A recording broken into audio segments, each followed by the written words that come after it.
go.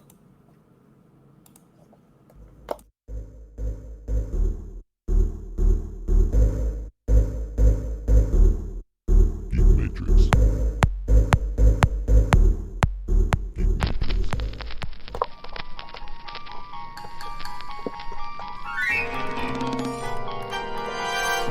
Welcome to a world of thrills, a world of drama, of capes and tights, a world where death is a revolving door. Welcome to the Geek Matrix.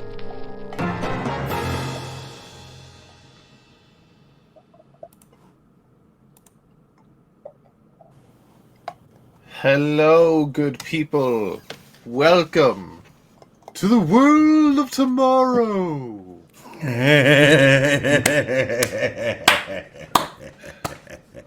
In the year 2025. In the year 2000. What a way to start it off with a Futurama reference, eh? I knew you couldn't resist. I can't resist. Futurama reference. Yes. But in the year All right. 2025, it sure as hell feels like the world of tomorrow. My God, Yep. it's getting scary. Yeah. Yeah, So we are on the T of the WTF to start the year. We are I think it's stuck in the middle with you. We're gonna have a shitty year, but we'll see what happens. For now, Happy New Year, folks. Happy holidays, Merry Christmas, Happy Hanukkah, Happy Kwanzaa, whatever you celebrate. Hope it was a great one. For sure. We took last week off because timing was all over the freaking place. So Yeah. if you're wondering where we were last week, hope you didn't get too confused or worried. It was the holidays. Yep. I couldn't do it all by myself this last week. That wasn't happening, guys. Yeah, I was at the Mandarin on Yes. recording night, so with my family. So That wasn't going to work either. yeah, I can only talk about comic books so much between mouthfuls of lemon chicken.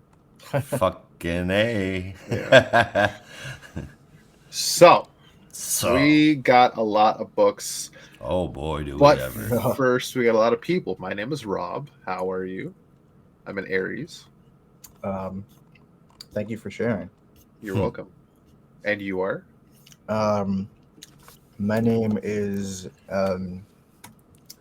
Maximilian Pegasus. Richard Grayson.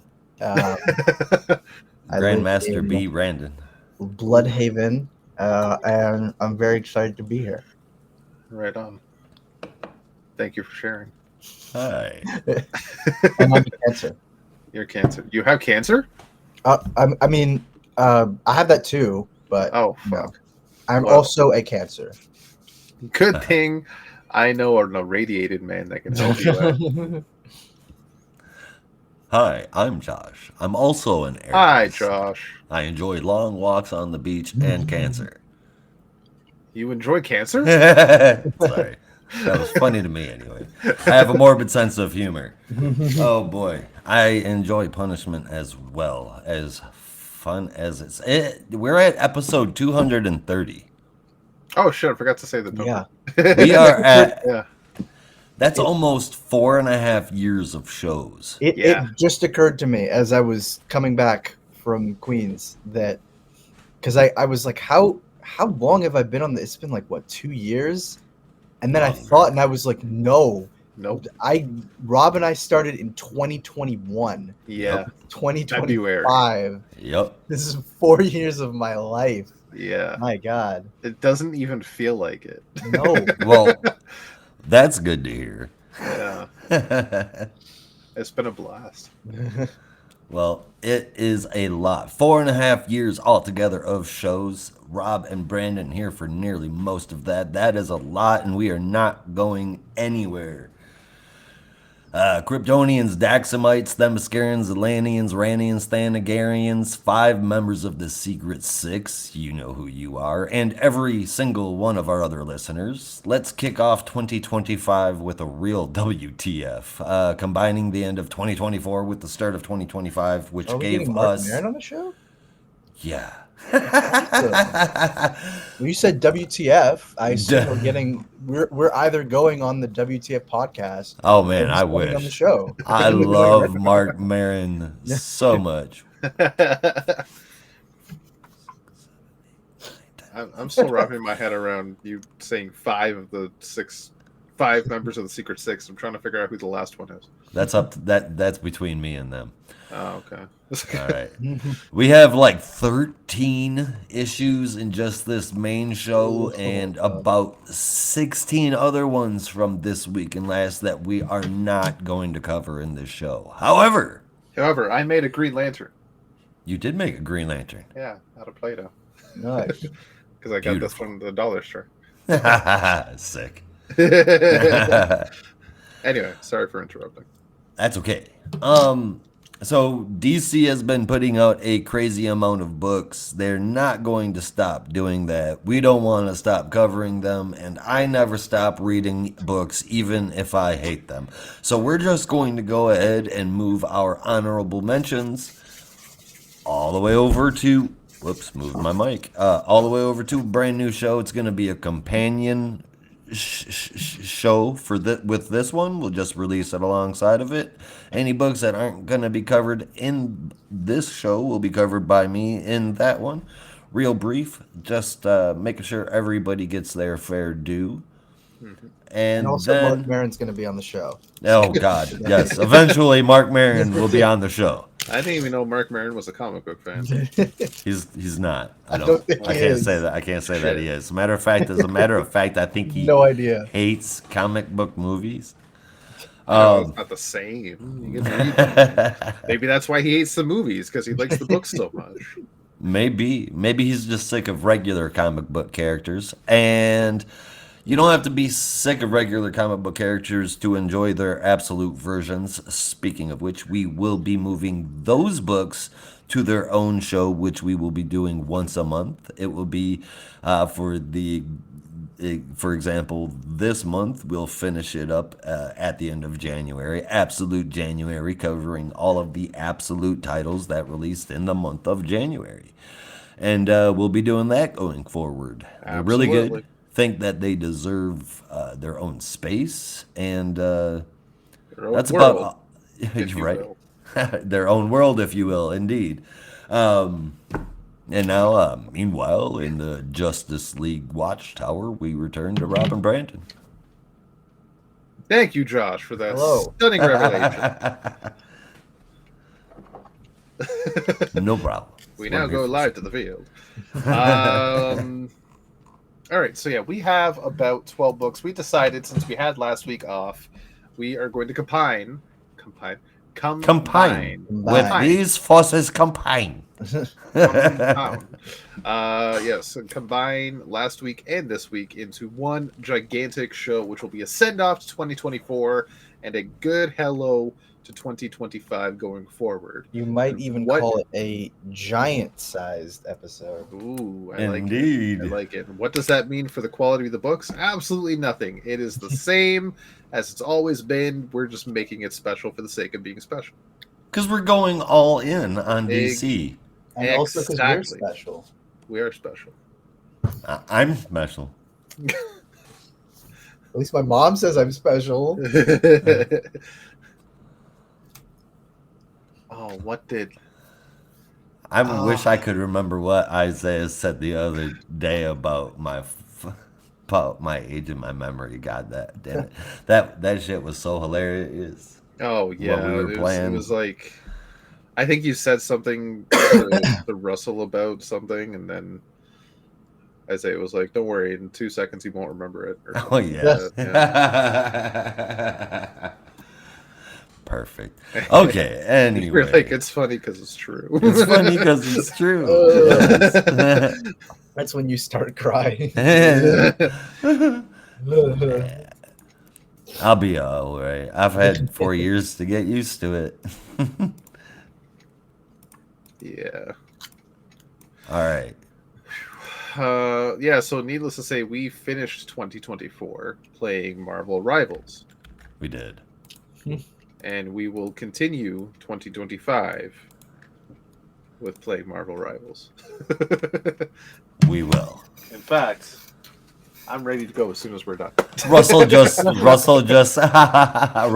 pops in and says, "Wrestling podcast" in capital letters. Well, once you figure out how to get noise reduction on your microphone, Brady, maybe we could do it. Mark. Mark. Mark.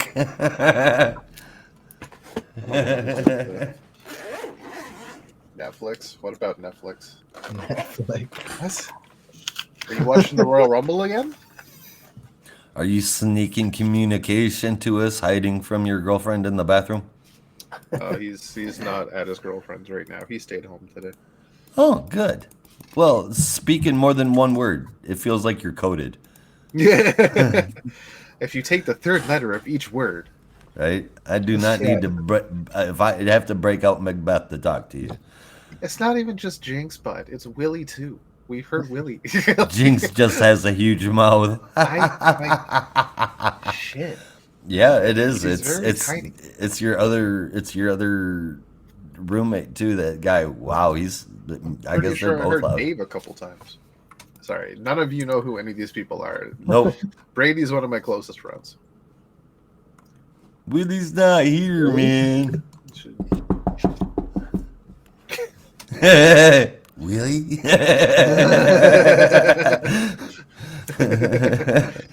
Oh boy, we have a lot of books to get into this That we're week. never gonna get to. We're gonna get to them. We don't even have to worry about the honorable mentions because they're gonna be in another show. Exactly. This week we've got the Flash 16, Green Arrow 19, Action Comics 1081. I'm not gonna run out of breath at this.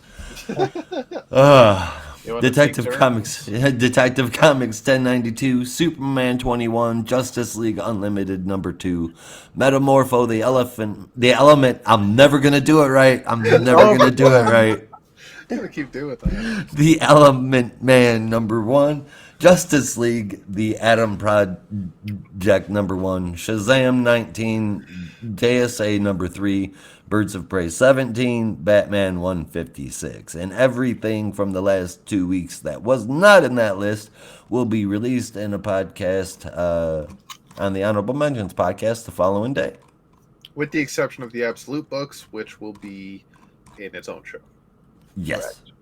Absolute January, the last Thursday of the month. Darkseid is. And always shall be. Yeah, I am down, Brady, but it also depends on what time we finish because I got to put my daughter to bed. So I might be able to run a couple of matches of Marvel Rivals. And Josh, I hope you are available as well. Brandon, I highly recommend this game. Ooh. Before we progress, I have to ask, Russell, I don't know you, but is that A intentional? Yeah. Oh, he is Canadian. He's Canadian. Okay, I just want to make sure. Yeah. He's Like a Canadian. typo. I work with him. He lives pretty much around the Torontonian. corner from me. Bramptonian, thank you very much. Bramptonian. It's Brampton. Brampton. All right. Well, it looks like it is me that's going to kick things off. So let me get to it. The Flash number 16, written by Simon Spurrier, art by Vasco Georgiev, colors from Matt Herms, letters by Hassan Atmani El Hao, with a cover from Mike Del Mundo. The Flash family stumbles into Weather Wizard, who, in my opinion, is taking the wizard part a bit too far in this one. But they fight throughout the entire issue with powers all wonky. Weather Wizard is able to make an atmospheric sphere around them that's cutting Wally off from the dog, the source of all of their powers, in Skartaris. Meanwhile, Irie and Jay are the focus of the book, while we hear a bit more of the power changes that they're both going through. But boy, I'm having a hard time talking this today. But more importantly, we find out that the dog, though that they remember him always being there now, is actually the offspring of the Deep Change, given to the Flash family because the Deep Change chose them as the best people to raise a baby Cosmos, as you would, I suppose. Yeah. Yeah, because, I mean, they never, ever are in danger. In the fight, it's the loving, nurturing thing that gets them. What was that? That was kind of weird. Brandon? Was that the deep change? No. Okay. uh, He said no. kind of freaked out, man. In the fight, Weather Wizard was about to get Wally when Warlord shows up and gets him from behind. You should have added a couple more W's in there, made it fun. but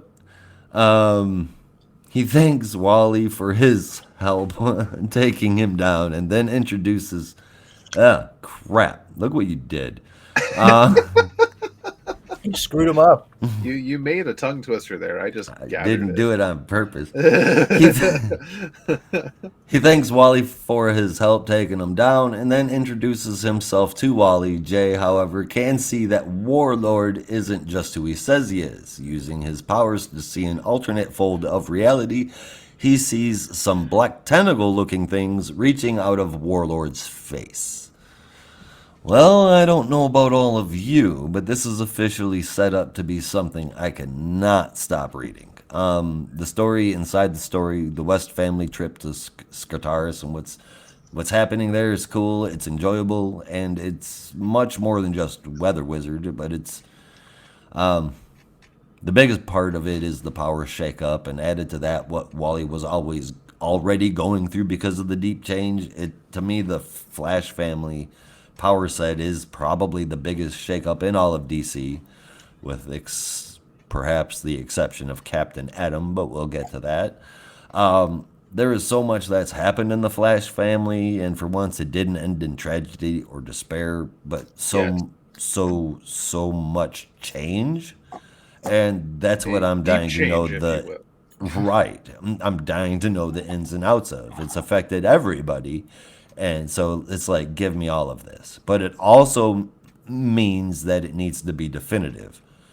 There's room to screw this up. If it can't turn into something to where their powers just grow or change or whatever to suit whatever story is going on. There needs to be, like, give us a definitive power set that everybody's got. Let's have fun exploring that, getting to it, but then, like, that's it. Don't use it as a crutch to write stories. George Eve and Herms together make such good-looking comics. I don't want to underplay that at all. This looks great. I've talked a lot already and stumbled through half of it. Spurrier's plot rollout is my cup of tea. 8.5 out of 10. Oops, and that's the Flash cover, by the way. My bad. Right on. So black tentacles coming out of Warlord's head. I'm just gonna say it. I'm gonna say what everybody's thinking, and I think this is it. It's 2025, so it's bound to happen sooner or later. This is the first salvo of the epic Secret Crisis crossover. Oh God! Enough out of you.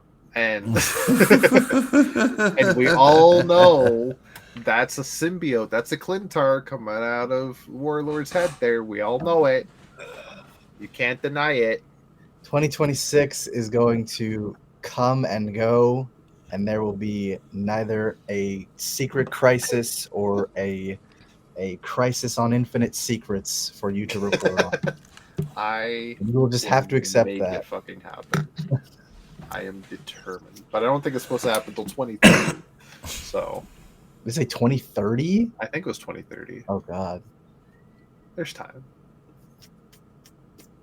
Long con, baby, long con. Play the long game.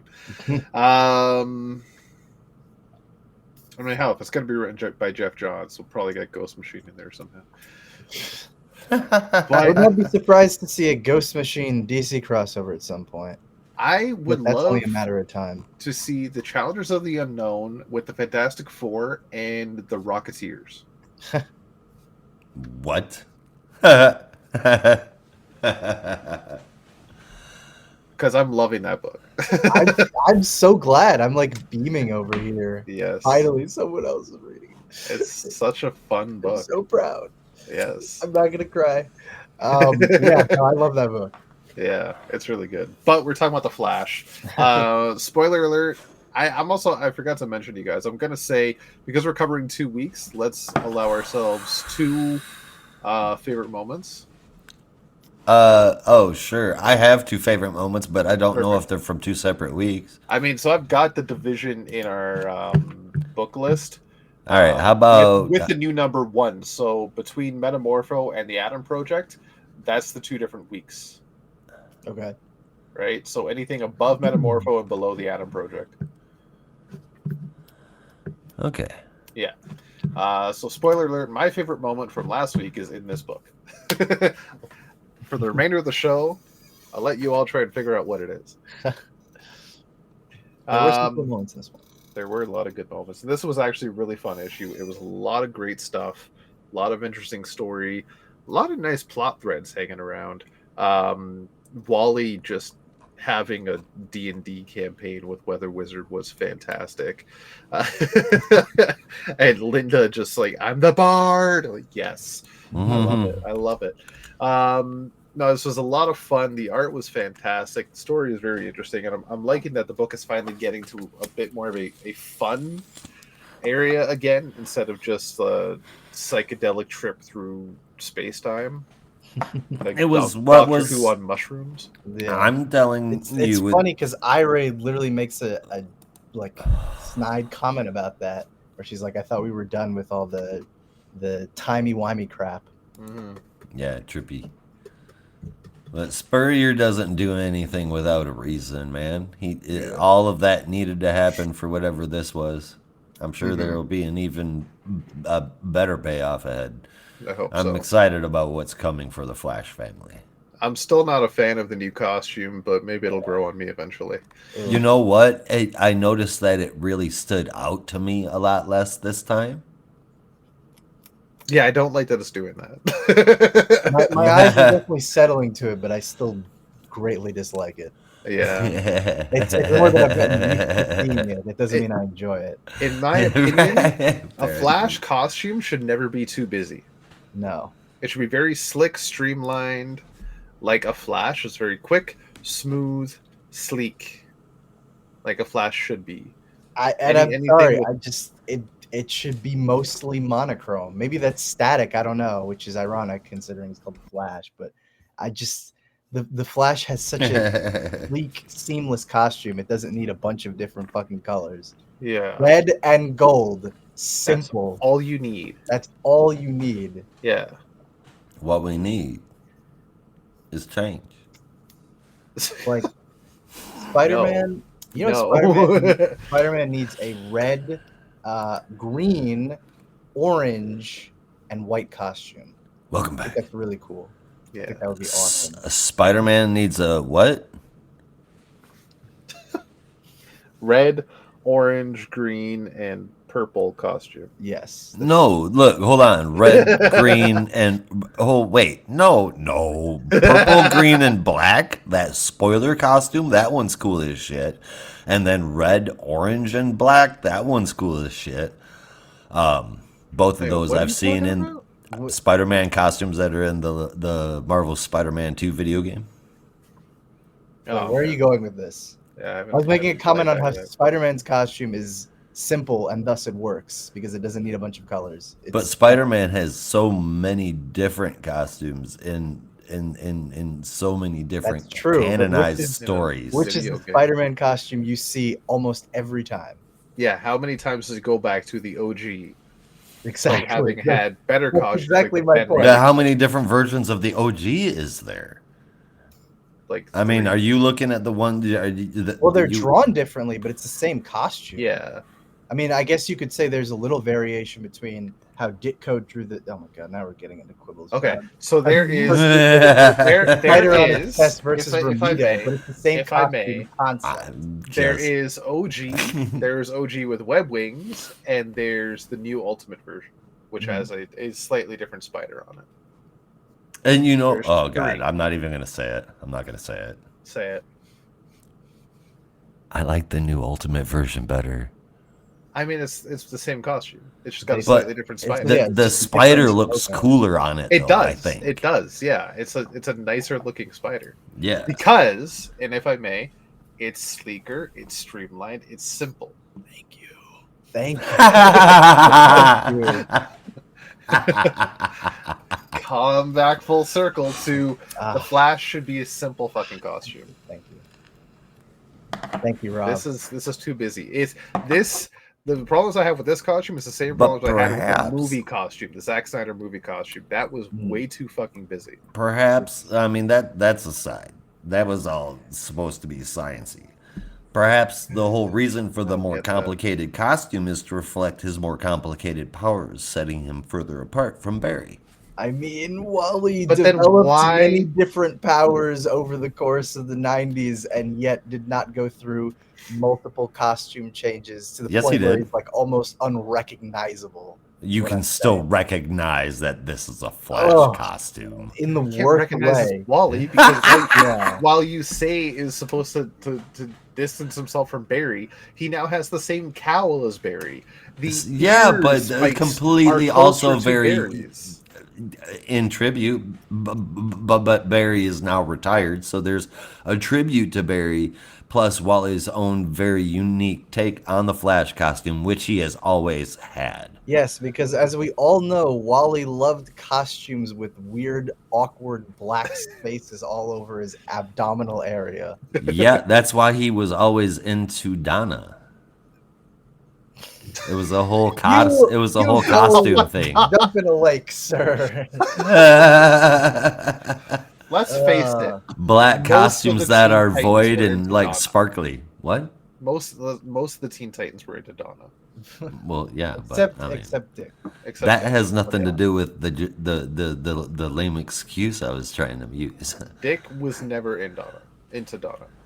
Well, that we Well, know of. came I out mean, wrong. maybe he was never into Donna, but he might have been. I'm sorry. He's like looking into Titans After Dark. What was the name of the baby daddy? Baby Daddy. Donna's baby daddy. Donna's baby Terry daddy. Long? Terry Long, yeah. Gross. Oh, tell us how you really feel. No one likes Terry Long. No one likes Terry Long. No I one don't even likes think the Marv idea of Wolfman Titans likes After Terry Dark, Long. where Nightwing goes from Nightwing to Nightstick. Oh Jesus. Oh God. Anyway. Fuck. Okay. Stop it. I'm trying to get out of that now because I have more things I want to say about that, but I shouldn't. We need to stop saying Exactly. jokes about the Teen Titans because it's wrong. They're not the Teen Titans anymore. Yeah, but they were. In any case, how did you guys feel about the Flash? Costume side, I did enjoy this issue. Yes. Costume sucks.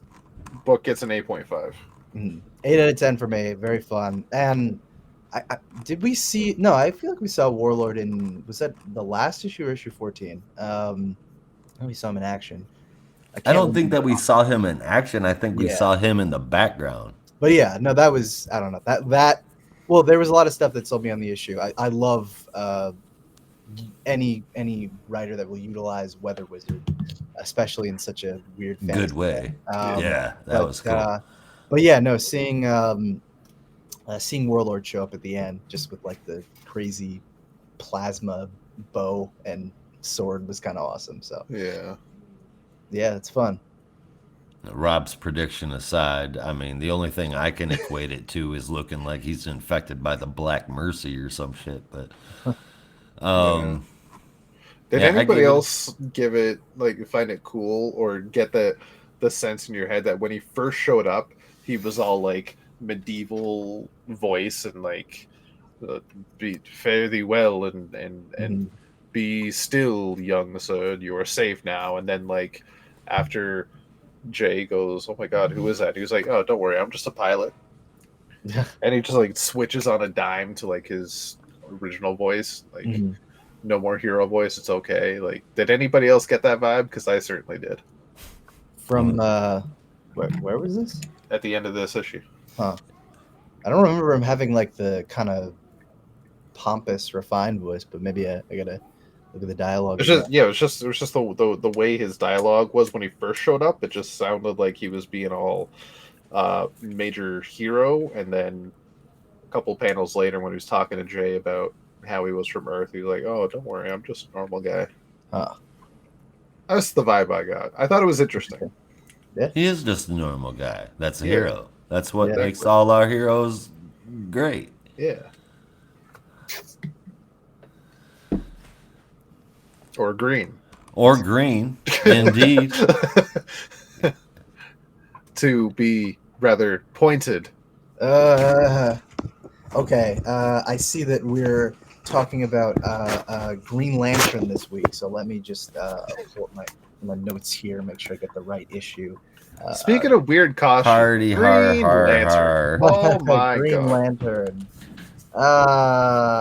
Yeah. Anyway, no, we're not talking about Green Lantern. At least not this week. We're No. talking about, I think we can all agree, the best green themed hero. Sorry, Republicans. But I don't know I think about we that. all know that Green Arrow is the best green themed hero in the DC universe. I think No Hal would have some issues with that. Yeah, I'm sure they would argue over it and then go to Yeah. a boxing match or something. Clearly the best is Kyle. Ka? Kyle. Ka? Clearly the best is Kyle. Well, clearly you're wrong because Kyle is still No a white longer man. green. I don't know what's going on. Yeah.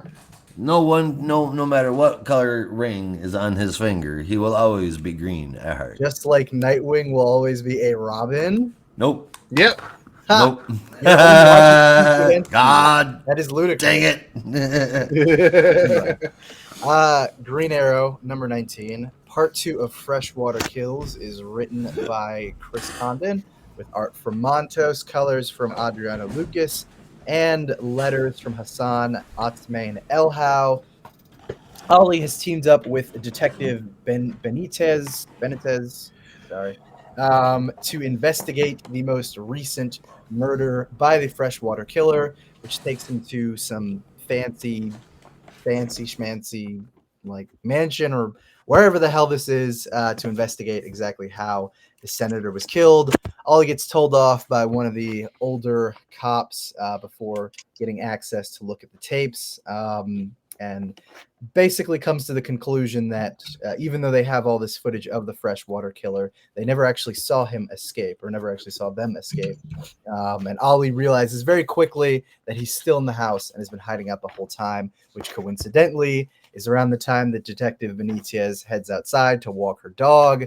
And of course, as they're checking the camera, like right out of a freaking horror movie cliche, she gets The attacked call's by coming the from inside Freshwater the Killer. house. Yeah, literally.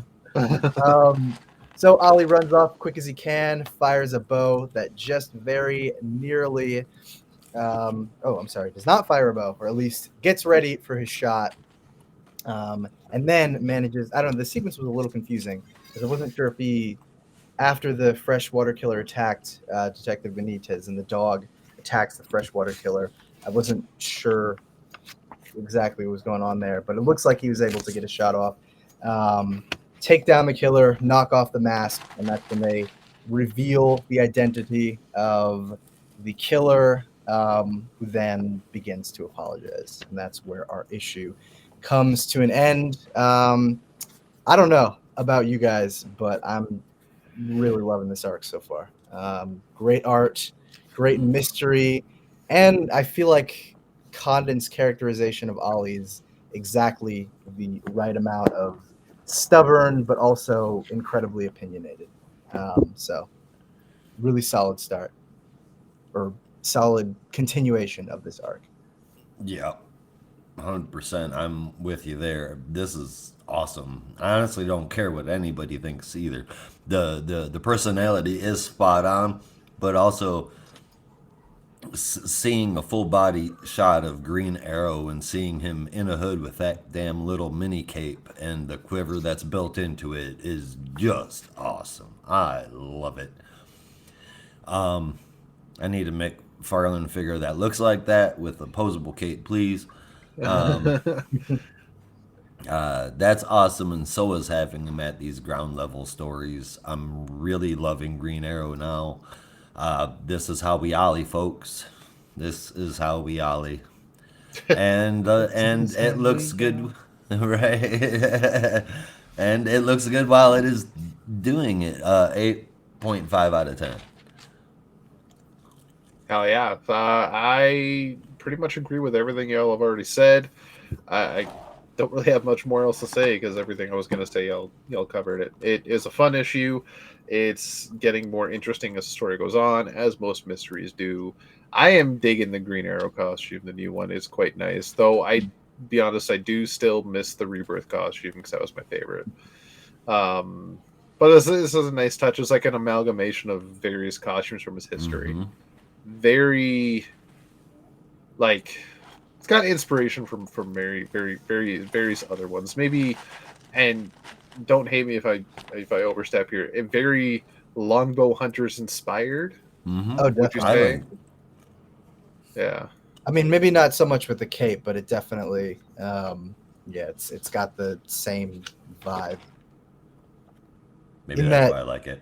Yeah, and that Longbow Hunters also featured a Yeah. costume that very much stripped This is how down we from are. the kind Yep. of flamboyant 70s costume. Well, I mean, not flamboyant's the right word, but I'd say, yeah, definitely was more like simplified than the costume from the Bronze Age. Yeah. This one kind of feels like that. Yeah, it's a fun time though, it really is, and it's got some pretty interesting action in it as well. So 8.5 for this one for me as well. Right on. Art, story, character, and lots of action. Yes. In a comic. Much like our next book. Just Ah, like our next book. ha, ha,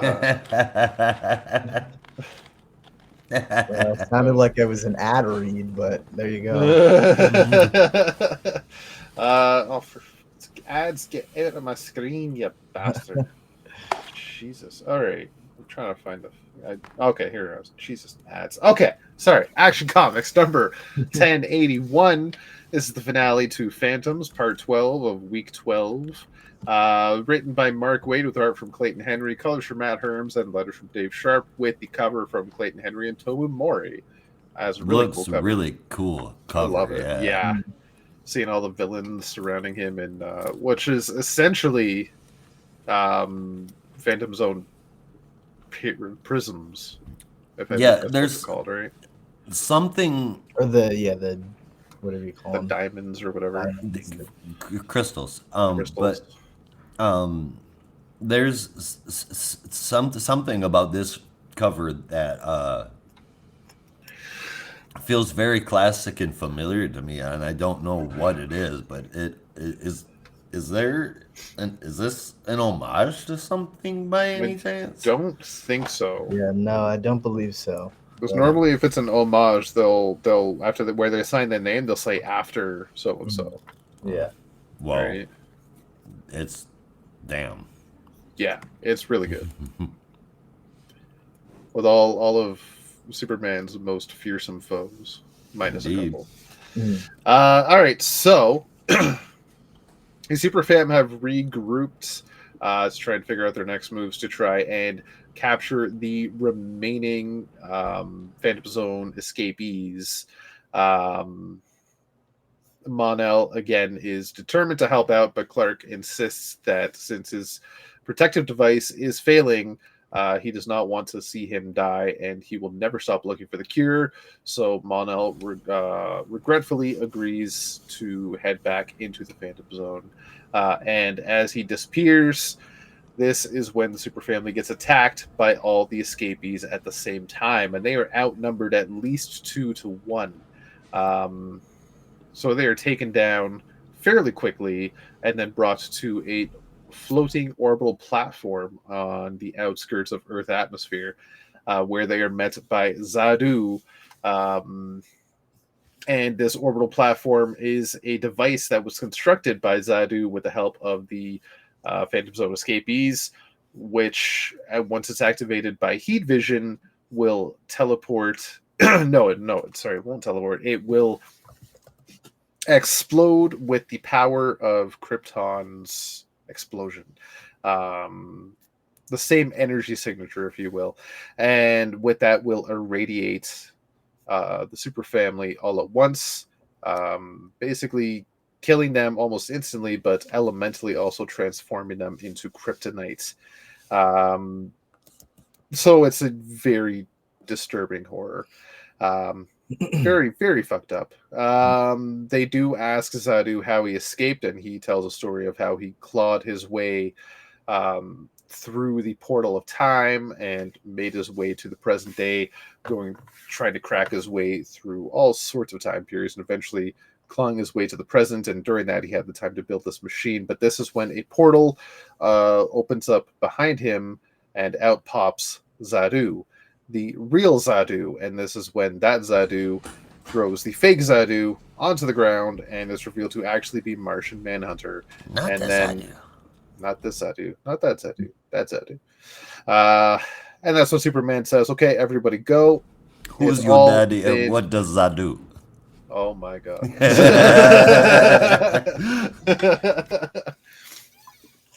So this is all a trick from the Kryptonian family to gather all the escapees to one spot. The platform is an actual machine, but it's not the machine that will simulate Krypton's explosion, but instead is a Phantom Zone projector that, once it's activated by heat vision, will send all the escapees back to the Phantom Zone. They do that, and Superman gets the upper hand on Zadu, sending him back as well. So everyone is back in the Phantom Zone, and the Earth and universe is safe once and for all. Back at the Fortress of Solitude, Kara reveals to the family and Superman specifically that the Kandorians have agreed to the terms that they have for spoke. Is that a word? Put forth. Fake? Forsake. I don't know, but forsake is like not what I was going for. I was thinking forspake, but I don't know what Yeah, that's Forspoke. Forspoke Forspoke. Yeah. and Forspoken. The Yes. Video game? yeah. Anyway, the terms and conditions that they laid on the table for signature. They agreed in that since all the Phantom Zone prisoners are there once more, all solid matter is inert, and there's now a warden within there, which will, keep an eye on the zoners, and if any seem to have any sort of desire to change and become a good person again, then maybe, just maybe, they will be offered redemption. And be allowed to enter into Kandor and live as a civilized person. But that's all for now. Then the family fly away to their next adventure, and that's where the story ends. That's it for Action Comics Weekly, but it will be back next month with Major Disaster, both the character and the figure of speech. Oh no. Yeah. No fridges. Please God, no. Major Force. Yeah, but Major Force. Wrong guy. My bad. Whoops. Yeah. Disaster was on the Justice League at one point, I think. In like the Joe Maybe. Kelly run, the JLA. Yeah, I'm trying to remember who Major Disaster is, actually. I want to no, that was like the like 2004 or something. Maybe earlier than that. I don't really remember what his power set was, but Major I just Disaster. remember him being a part of that Oh, a character. lineup of the Maybe Justice League. maybe what is earthquake that called? powers. Gil Kane, Gardner Fox. Not Rock of Ages. What am I thinking of? Oh, the Obsidian Age, I think is what that arc is called. One where Nightwing leads the Justice League. Yes, it is the Obsidian. Right. Yeah. He is an enemy to Green Lantern, though. apparently, and who caused natural disasters. That would make sense. Yeah, oddly enough. Anyway, in our backup, the final part of this story as well, this is Supergirl in Sentence, written by Mariko Tamaki with art from Skylar Patridge, colors from Marissa Louise, and letters from Becca Carey. So the two beings have fused together. The brother and sister, destroyer and savior, have become one person yet again.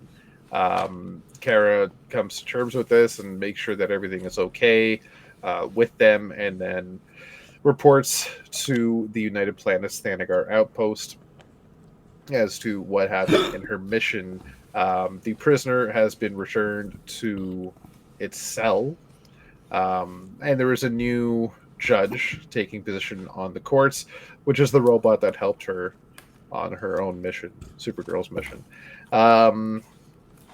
At the end of it all, the mission is complete. She heads back to Earth and has a nice walk in the park with Power Girl Paige to try and figure out maybe why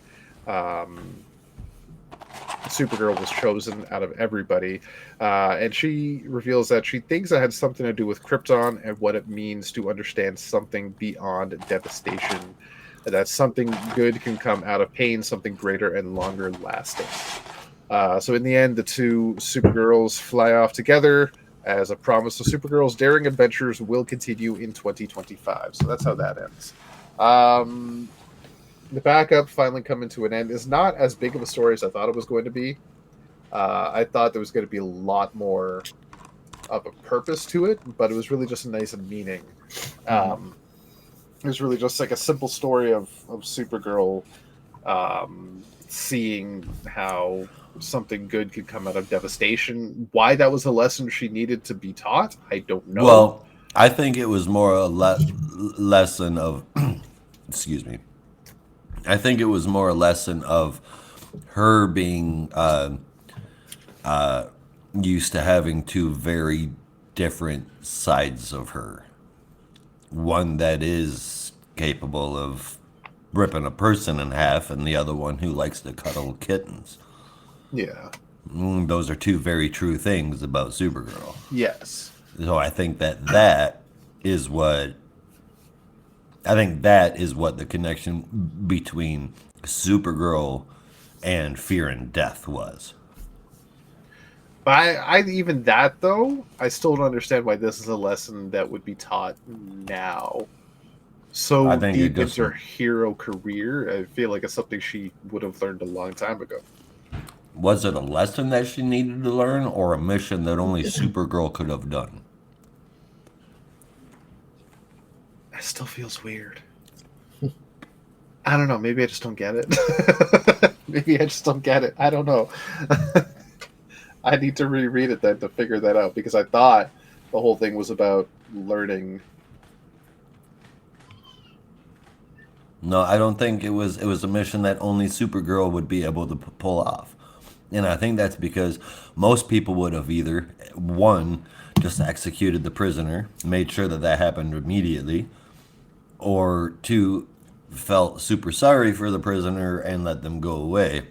It would have been a clear-cut hero thing. And Kara knows that there's no such thing, and understood that there's, they were two sides of the same coin, much like she is, much like her and Paige are, and much like Fear and Death were. Symbolic. I don't think it's meant to go deeply huge, but fair enough. I think it would have been more exciting if it was Matrix, but that's just me. That would have been insane. Need to get that story going. Yeah.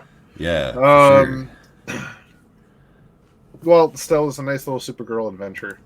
I'm was. excited to see more in 2025 with Supergirl. Maybe Mariko Tamaki's got some more stories up her sleeve. The end of Phantoms was quite an interesting little play. I like that Jean was involved in it. I like when Jean pals around with the super family, even though he's not a Kryptonian. He definitely, when he's there, feels like a member of the super family. To a certain degree, similar power set, similar strength. Alien on Earth. He always felt like he was like the distant cousin of that family, you know. So I always like to see that kind of pairing. And it was very simple to the points, very straightforward. They captured the remaining escapees, and that was it. There wasn't too much of a struggle, but it was a nice little back and forth. I liked it. I'm gonna give this issue an 8.5 as well. Nice. Yeah, 8 out of 10 for me. It did feel a little, maybe just a little, I don't know, rushed. There was something about it that felt almost abrupt. I can't really describe it. For which one? For the main story. Okay. Yeah, the backup, I was kind of expecting that, mostly because I felt like, the more I thought about it, the more this felt like, because I was thinking of the Power Girl backup stories, the Power Girl versus Johnny Sarah backup stories from a while ago, where she ended up getting the special and then the ongoing series. And I couldn't help but think that maybe this was their version of that, and that they wanted to, they have the Supergirl special from Mariko Tamaki and Skylar Patridge, and then this backstory or backup story, and then all of that would lead into an ongoing sometime this year. So it didn't really feel overwhelming so much as this was kind of a way to get Kara into a certain headspace that will then carry her into an ongoing series. So I didn't really mind that ending as much, but the main story, at least, it did feel, I don't know, there was something that felt like maybe I was expecting more from Superman's fight with Zadu, or something about how the rest of the Kryptonian prisoners were locked up. I don't know. Something just felt a little abrupt. So I ended up giving it a 7.75 out of 10. Like, I enjoyed it.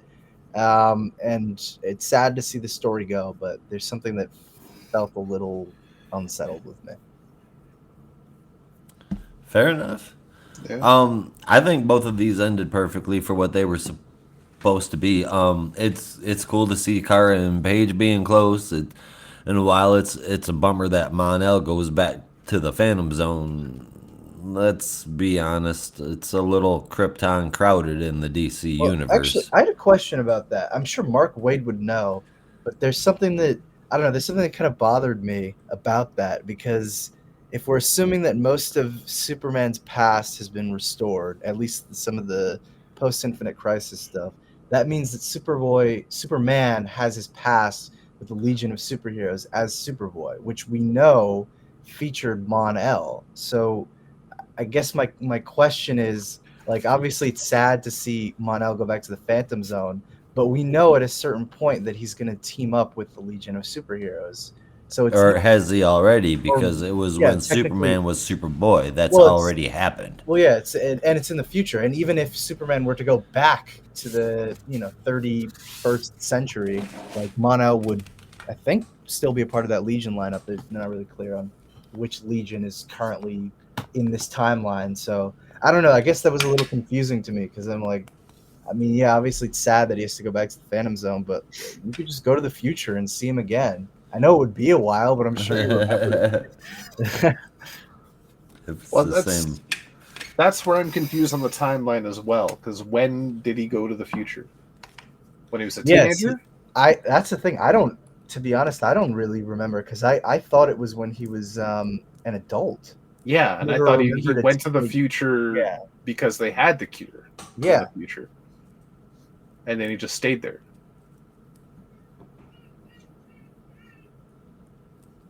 Whoa, what? Time travel. Yeah, I don't know. I really don't know. It's all fucked. Yeah. Remember Thanks, when Doctor. Mon-El was briefly Superman and was protecting Metropolis? No. That was cool. Yes. Yeah, I do actually remember that. It was interesting. That was during New Krypton, right? Yep. Yeah. I don't. But that just means I'll have to investigate it. Look up the New Krypton story and be disappointed like the rest of us. There's some interesting stuff, but yeah, overall, it's I like the Flamebird and Nightwing stuff, but that's probably because it's Fred Rucka. Yeah. Well, I like it when you guys step all over my transitions. Detective Comics 1092.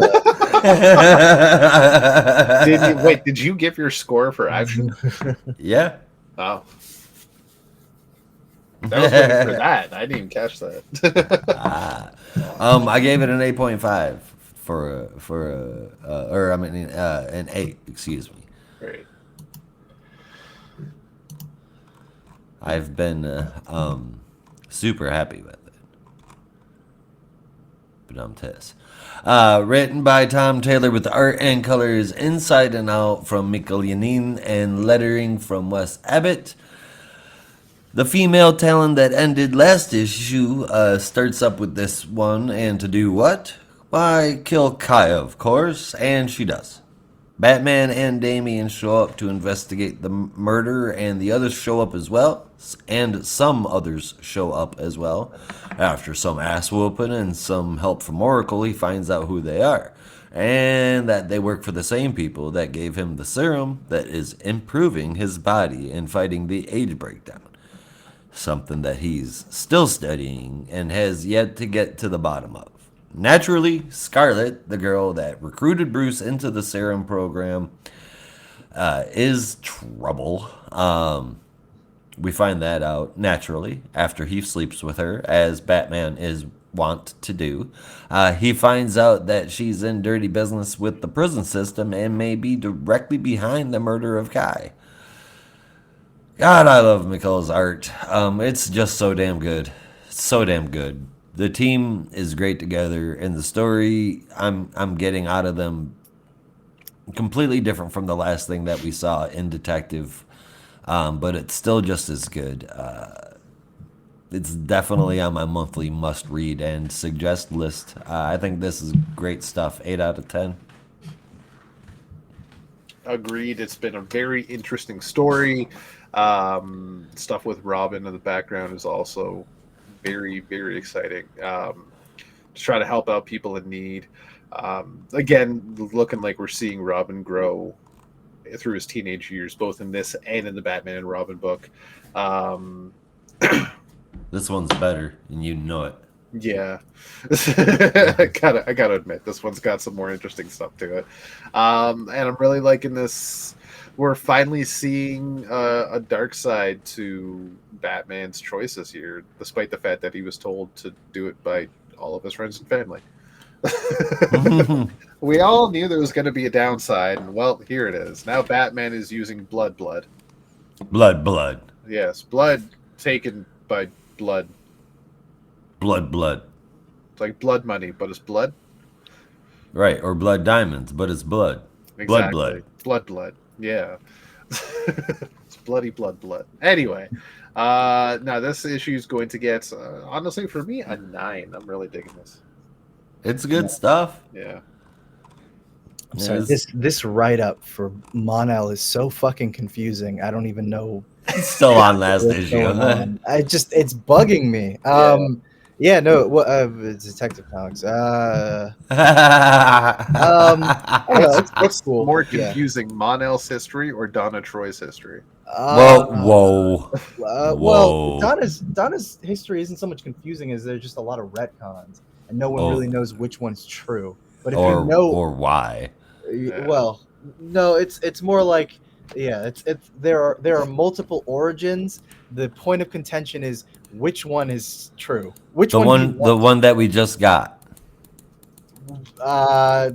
That's sort of the point. It's which one is that? No one really knows. The most recent one. They didn't expand upon that. You're talking about I assume you're talking about the Tales of the Titan one, which makes reference possibly to the Donna was saved from the fire origin, but that origin has also been implied to be a fantasy or a planted memory, or it just straight up didn't happen and Donna was cloned from a mirror. Getting way off topic, by the way. But the point is, if you know all the different origins, they're not so much confusing as no one really knows which one is accurate. This shit is literally just like, Mon-El was part of the Legion who came back in the recent JSA run, and also there's another character called Mon-El who was just in the Action Comics run that we finished. So it's two different Mon-Els? what is like? What the fuck does that? What do you mean they're two different Mon-Els? Wait, is it possible that the Mon-El in the Legion What? is actually from the 31st century? Is a Daxamite from the 31st century that was inspired by Mon-El of the 20th century? Well, it couldn't be because most of, I mean, unless it's a. There's been more interactions than this. But most origins of Mon-El joining the Legion are he was rescued from the Phantom Zone because, like you said, they had discovered a cure for his lead poisoning. So that's why I'm like, it couldn't be just some random Daxamite who's like, I love Mon-El, I'm gonna dress up just like him. I don't know. Oh yeah, Detective Comics. Yeah, Detective Comics. It's pretty good. It's no Mon-El, but pretty good. It's pretty good. Pretty good. I will give it an 8.25 out of 10. Great stuff. Josh, I'm gonna like. I don't blame Brandon for being stuck on Action Comics. I'm gonna blame you because you haven't changed the cover. Oh, that's my bad. That's on you. Yeah, This is Detective. yeah. And Great. now, Get a good look at it because we got to change it now. Okay, ready? Missy Batman, bye. We just talked about Superman. Why are we talking about Superman again? I'm tired Because- of Superman. we're talking about Mon-El. They're trying to Batman Superman. That's I what's don't going want on to talk here. about Mon-El anymore. I'm No, confused. we're not talking about World's Finest. We're talking about Superman. We're talking about Superman. Yeah, But we just talked about Superman. not Batman, Superman. Not Batman Superman or regular Superman full of action. This is regular Superman full of date. And Doomsday. But it has And Doomsday. Superman in it. Superman full of Doomsday. Now that's not a good date. The cover of the book said Superman. Superman Action full of Comics. date. Not a good Doomsday.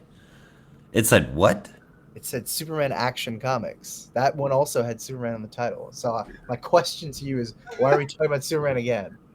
It does say I Superman. want to talk about literally anything else. All right. Well, we're gonna talk about Lois Lane, and Brandon, take it away. Well, the book should be called Lois Lane or Superwoman. Wait, whoa!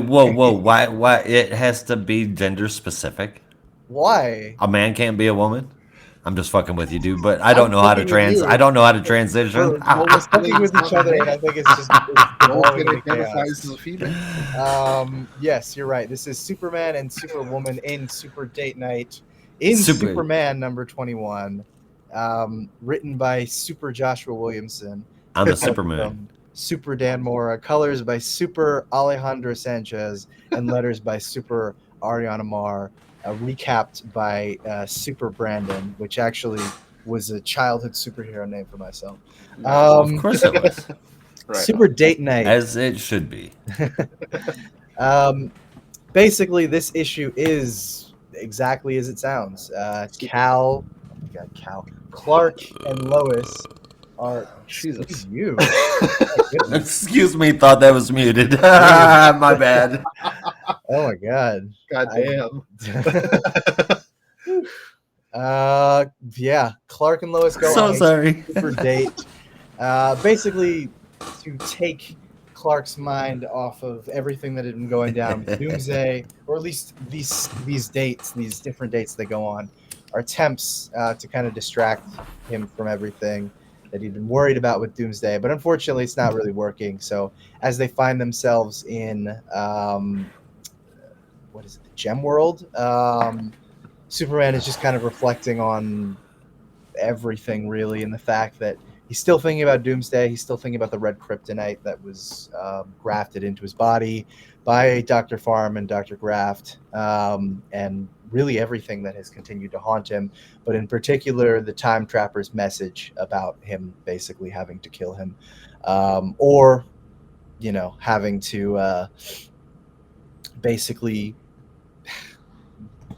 remain alive for infinity, and having to watch all of his loved ones die. The immortal curse. The Immortal Curse, which is a recurring theme in quite a few Superman comics. But before Clark can continue to wax poetic about how sad he is that he has to make this decision, they're called into action by Amethyst to basically help out in a war against the House of Onyx. So they make their way over to the conflict and do their best to hold it off. But thankfully, they're able to reach a truce, or at least House Amethyst and House Onyx are able to reach a truce, thanks to the timely words of one Lois Lane, who was able to, I guess, convince the both of them that they really want peace this whole time and are able to come to some kind of compromise. So their last stop on their date is back to good old Smallville, Kansas, home of Superboy and also the world's best breakfast burritos. Of course. Clark is obviously still kind of upset and thinking about all the Doomsday / Time Trapper stuff.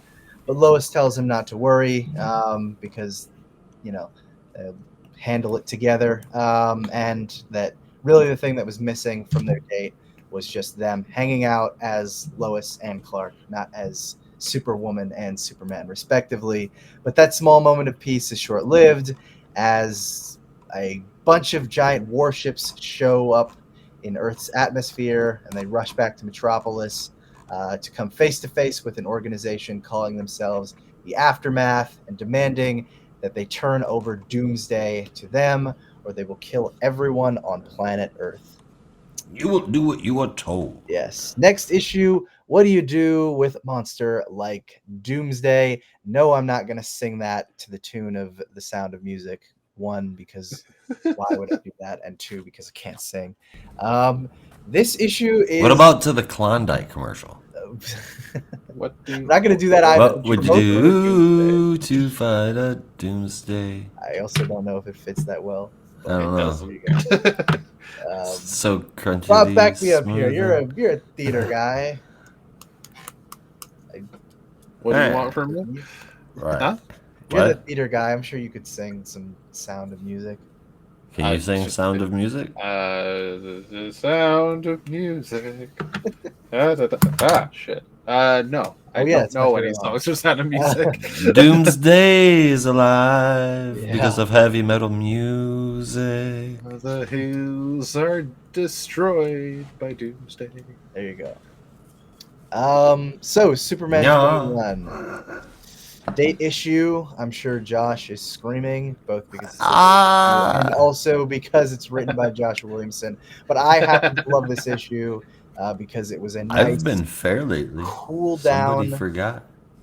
You have been. It's surprising, Yes. actually. But it's You still a would date change that. issue. That's And true.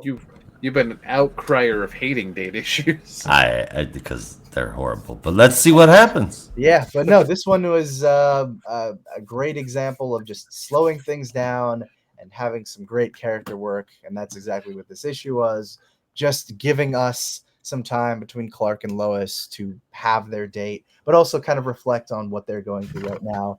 What with Lois still being editor-in-chief of the Daily Planet, and Clark, of course, dealing with all the Doomsday and Time Trapper stuff. So it was nice to just have those moments between the two and really just kind of show how wonderful their relationship is, how much they rely on each other, and also how open they can be with each other. So I really dug it. And do I even need to say anything about Dan Morris artwork in this issue? Like, come on. Yes. Just read the fucking book. You don't need me to say Yeah. anything. Look at like all of the. You don't even have to read it to appreciate the art. Yeah. Look at the You cover don't even alone. need to- look at the cover No. alone. It's phenomenal. It's the greatest thing you've ever seen. Maybe. Exactly. Oh, and if I can just drop a pop in here for Jessica Fong, her variant cover for this was awesome. Oh, nice. Hopefully, it's less risque than the Poison Ivy covers. I had to stop. It very much getting is. nasty looks. Getting nasty looks at the comic store because they thought I was some kind of weird pervert. Be like, what are you You pervert? studied Try your reading a novel? good written book. And it's not my fault. They were the made covers. And the variant covers are always more expensive. But anyway, no, this issue was awesome. Easy 8.5 out of 10 for me. And like I said, the art from Dan Mora really does speak for itself. Even the quiet moments. There are a few interludes here where we can check in with Jimmy and Silver Banshee and Lex and Mercy. Doomsday. Doomsday, of course, and all of that stuff is just phenomenal. Like just Yeah. small little check-ins, but executed perfectly. So Exactly. love this issue. Did anybody else get the vibe that maybe new forgetful Lex is starting to have some emotional Some feelings, connection? he's trying to catch feelings. Yeah, Has caught feelings. like he caught a coffee. He said, coffee. "Hey, Yeah. have Hey. mercy." Yeah. I mean, shit. I don't know even if he's not, Mercy definitely is. He's like, you know my coffee. Well, I mean, come on now. Mercy obviously always has. I don't know. I mean, Let's have definitely that boss employee respected Lex. respect. Yeah. Yeah, I don't know if it was romance, but now that Lex has grown himself a nice beard, he's kind of calmed down a little bit. I don't know, man. I get that. Mercy's I didn't like- think you ever noticed. I think Mercy's That like, felt like a little bit more than, hey, cool. Nice beard, bro. I mean, sometimes maybe in some continuities, but like in Smallville, she was his sister. So like, Yeah. oh my god. Which makes it okay, obviously. Because you're in Kansas. No. No. no. No. Anyway, meanwhile, on Gem World, Go ahead. yeah, no, it was a very fun issue. I like this one. It didn't feel so much like a date issue as opposed to just like a check-in on where Clark and Lois are at mentally and like just almost Mhm. emotionally with everything that's going on. Even though Yep. it was backdropped with a date, it did have plot relevance and quite a lot of it. And the little interludes were a nice little comedic touch at times, especially interweaving with all everything that Clark and Lois were talking about at the time. Whoops. And finishing it all off in Smallville was a very nice personal touch. I really liked it, and like Brandon said, need I say anything about the art? No, I will not, because I've said it all before. Dan Mora rocks. Dan Mora is the Rock. He's just the Rock of art. He's the chef's kiss. His lines, his everything. You can pair any good colorist with Dan Mora, and you're going to walk away with phenomenal artwork. Yep. This felt like a full Williamson comic when I got to the second interlude. Like it felt like I had read a full Joshua Williamson comic when I got to the Doomsday part. I don't know if that's a good thing or a bad thing. Yeah, I don't know. what means. That wouldn't that felt like I got that's all the content I would have typically got out of a Joshua Williamson comic book, but there was more. So I mean that's a good thing. It's got some really good layers to it. If that you guys, if the arc is done right, if the whole story is done right, this is me saying this. The story has Clark dealing with Lois being Superwoman as she does, as she's experienced, dealing with it as well. Doomsday being kept under close watch on Earth, barely controlled by the Black Mercy, not something they have 100% control over. There's another suicidal Doomsday that wants to die so they can become a god. A whole damn space fleet ready to drop bombs on Mom Spaghetti. This is a serious Superman story with Doomsday on 3 different sides of it. This can go one of three ways. Either this is going to be a very mid-feeling story when it's completely done, like a typical Joshua Williamson story, no real changes. It's going to flop so bad he's going to be known for it, or if done right, this single story could potentially cement Williamson into being one of the greats. This is that kind of a story in my personal opinion. This story has that kind of potential. He's written the setup for all of that incredibly well, exceptionally well. This is a really big football for him to fumble. I hope he doesn't drop it. I can't help I have certain expectations, but my fingers really are crossed for the guy. This issue gets an 8 out of 10 from me. I go into a Doomsday story every time with no expectations, and then I always kind of, even if the story's bad, at least I'm a little bit satisfied. The build up, hit or miss. the build up, and the involvement and the layers of the Doomsday story. This can't be treated like What was a villain of the week. What was the last Doomsday story we had? I want to say it was Super Doom, but I feel like Yeah. there was another one. Was that, Well, is that when just he was- straight up Doomsday, or are we counting the various Doomsday-esque forms that are out there? Both, I guess. Like Doombreaker? Yeah, because he was around No, yeah. with Dan Jurgens in 2021, I think it was. Yeah, no, more like classic Doomsday, not. The last time that we saw him was when he was in hell. I meant Getting like, trapped there major with- story. That's been a long ass time, over a decade, I think. Is it? Am I wrong? That's the thing, I don't remember. So it Arc- probably is Super Doom was the last one. Yeah, When was If you Super even Doom? want to count that. I think it was about 10 years ago. I think it was 2014. yeah. No, that was Doom, wasn't it? Doom, yeah. Yeah. Well, there you go. Then we're all about on the same page. I thought that was him turning into. Yeah, I don't know.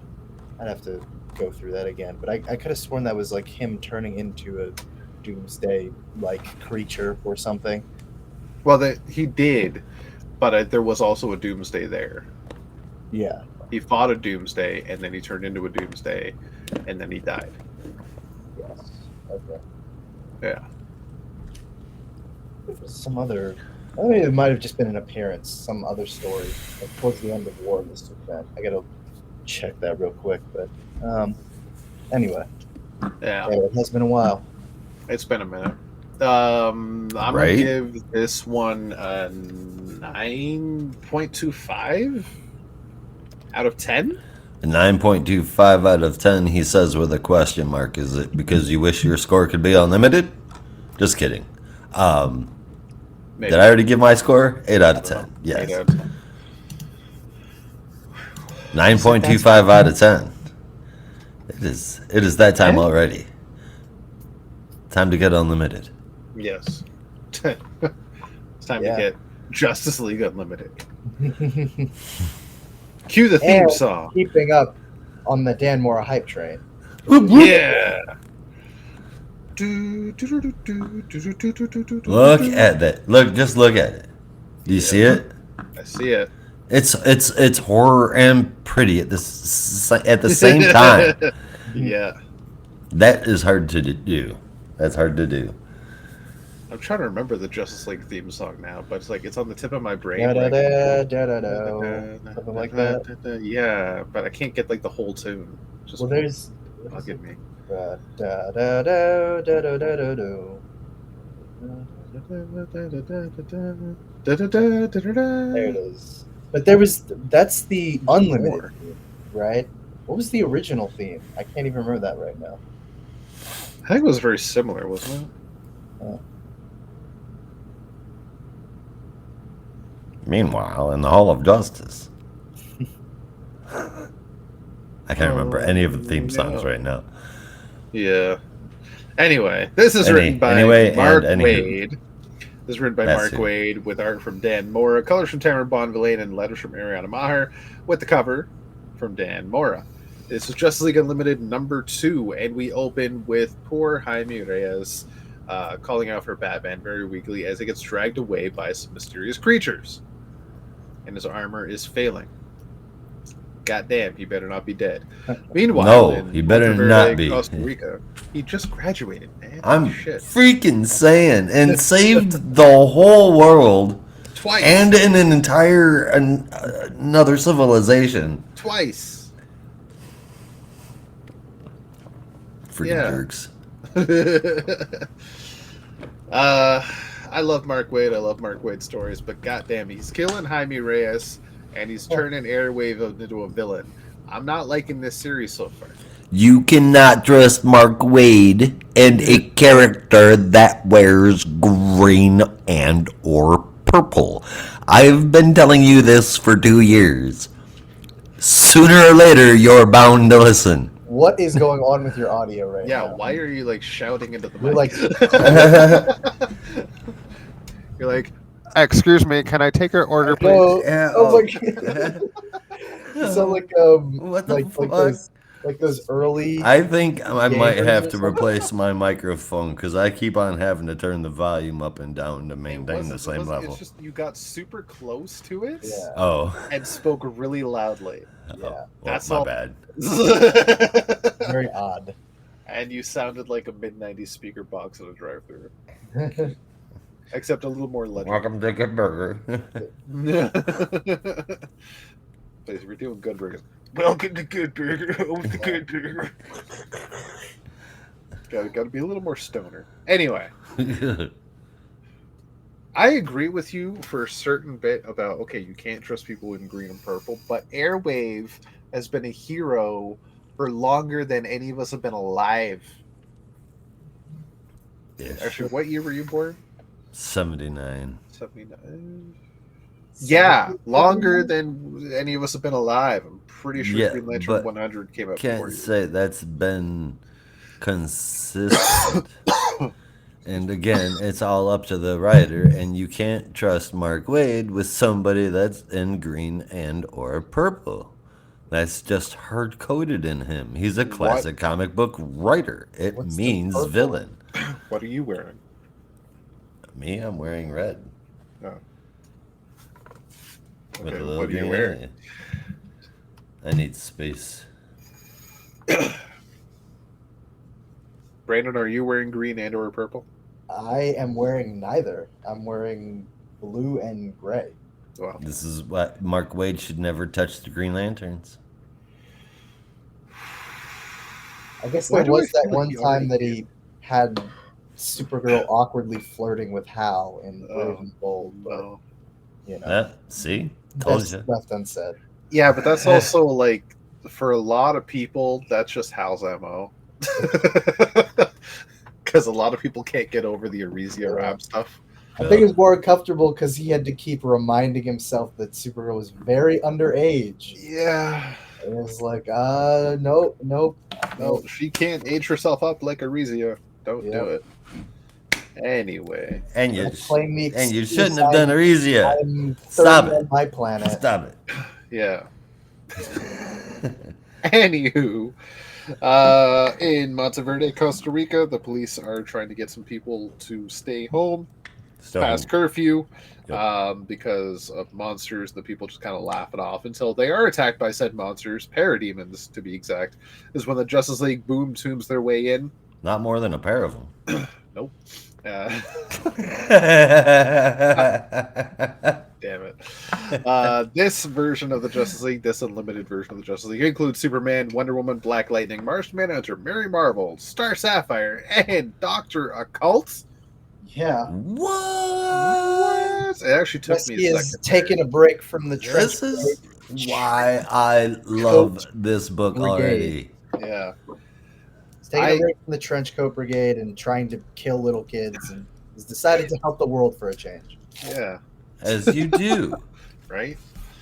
I legit, when I saw the roster, I was like, who the fuck is that? He looks familiar, but who the fuck is that? Is that Slam Bradley? Like, and I turned the page and I saw the medal. I'm like, oh, that's definitely not Slam Bradley. Who the fuck is this guy? But yeah, no, Dr. Occult.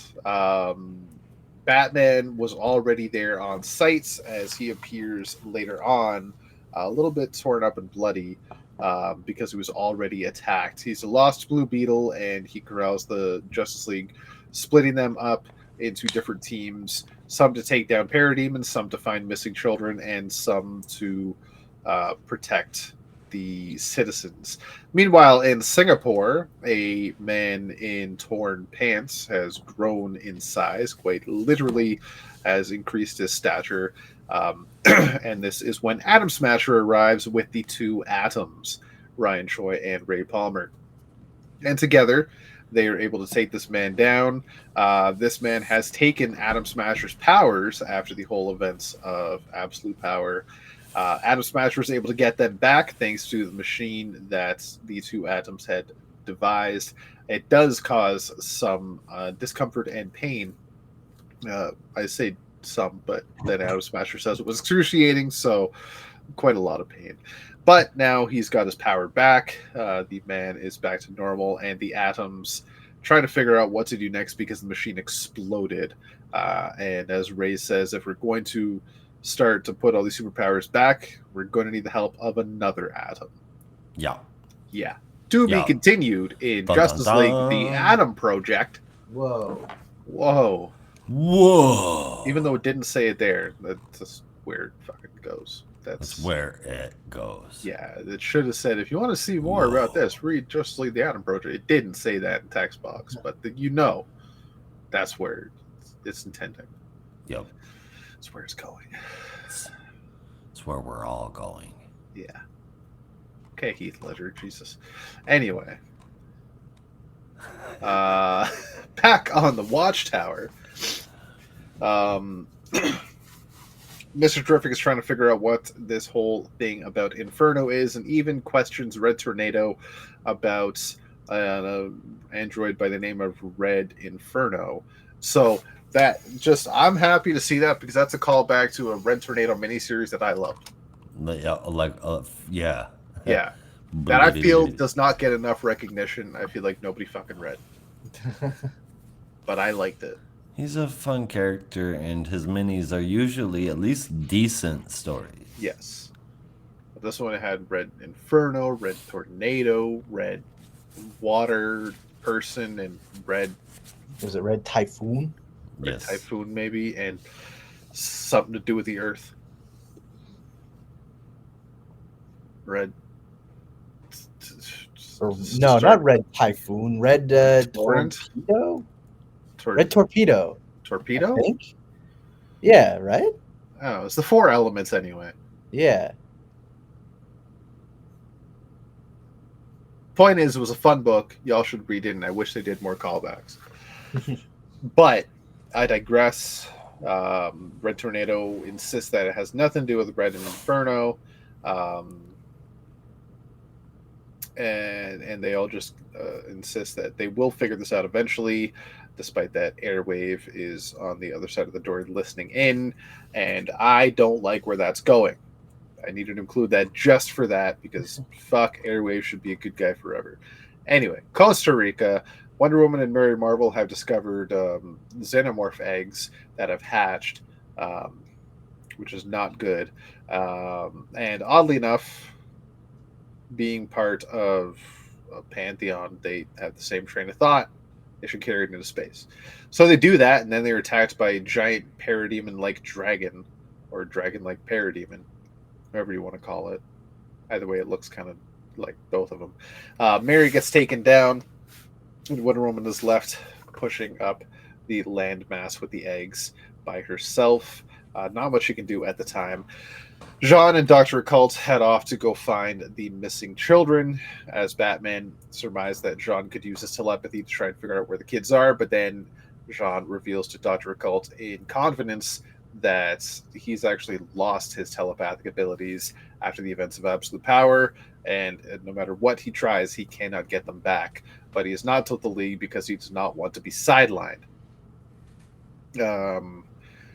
Dr. Occult then reveals that he's also been watching Jean since he basically first came to Earth and has always kept a close eye on him, even knowing his alter ego of John Jones. And it was at that point that they found the missing children, including a monstrous parademon that actually has a personality, can talk, and also has thoughts and feelings. This parademon was one of the first parademons ever to actually have trains of thought, and with such was given the task by Darkseid to remain on Earth and hatch parademons to one day be activated and cause immense havoc across the planet. But then he finds out that Darkseid is dead, and then John gets a little bit too pissed off when the monster goes on to say to be torn from your home against your will and imprisoned on another planet for years. Can you imagine my suffering? And John was like, how fucking dare you, you bastard, You're using your pain to kidnap children? I am you, motherfucker, and I'm not doing this shit. What's wrong with you? So he turns into a monster and fights the monster and beats the shit out of the monster until the Justice League arrive. Superman and Wonder Woman get him under control, and Whoa, then John, he whoa. disappears, embarrassments, and just wants a bit of solitude.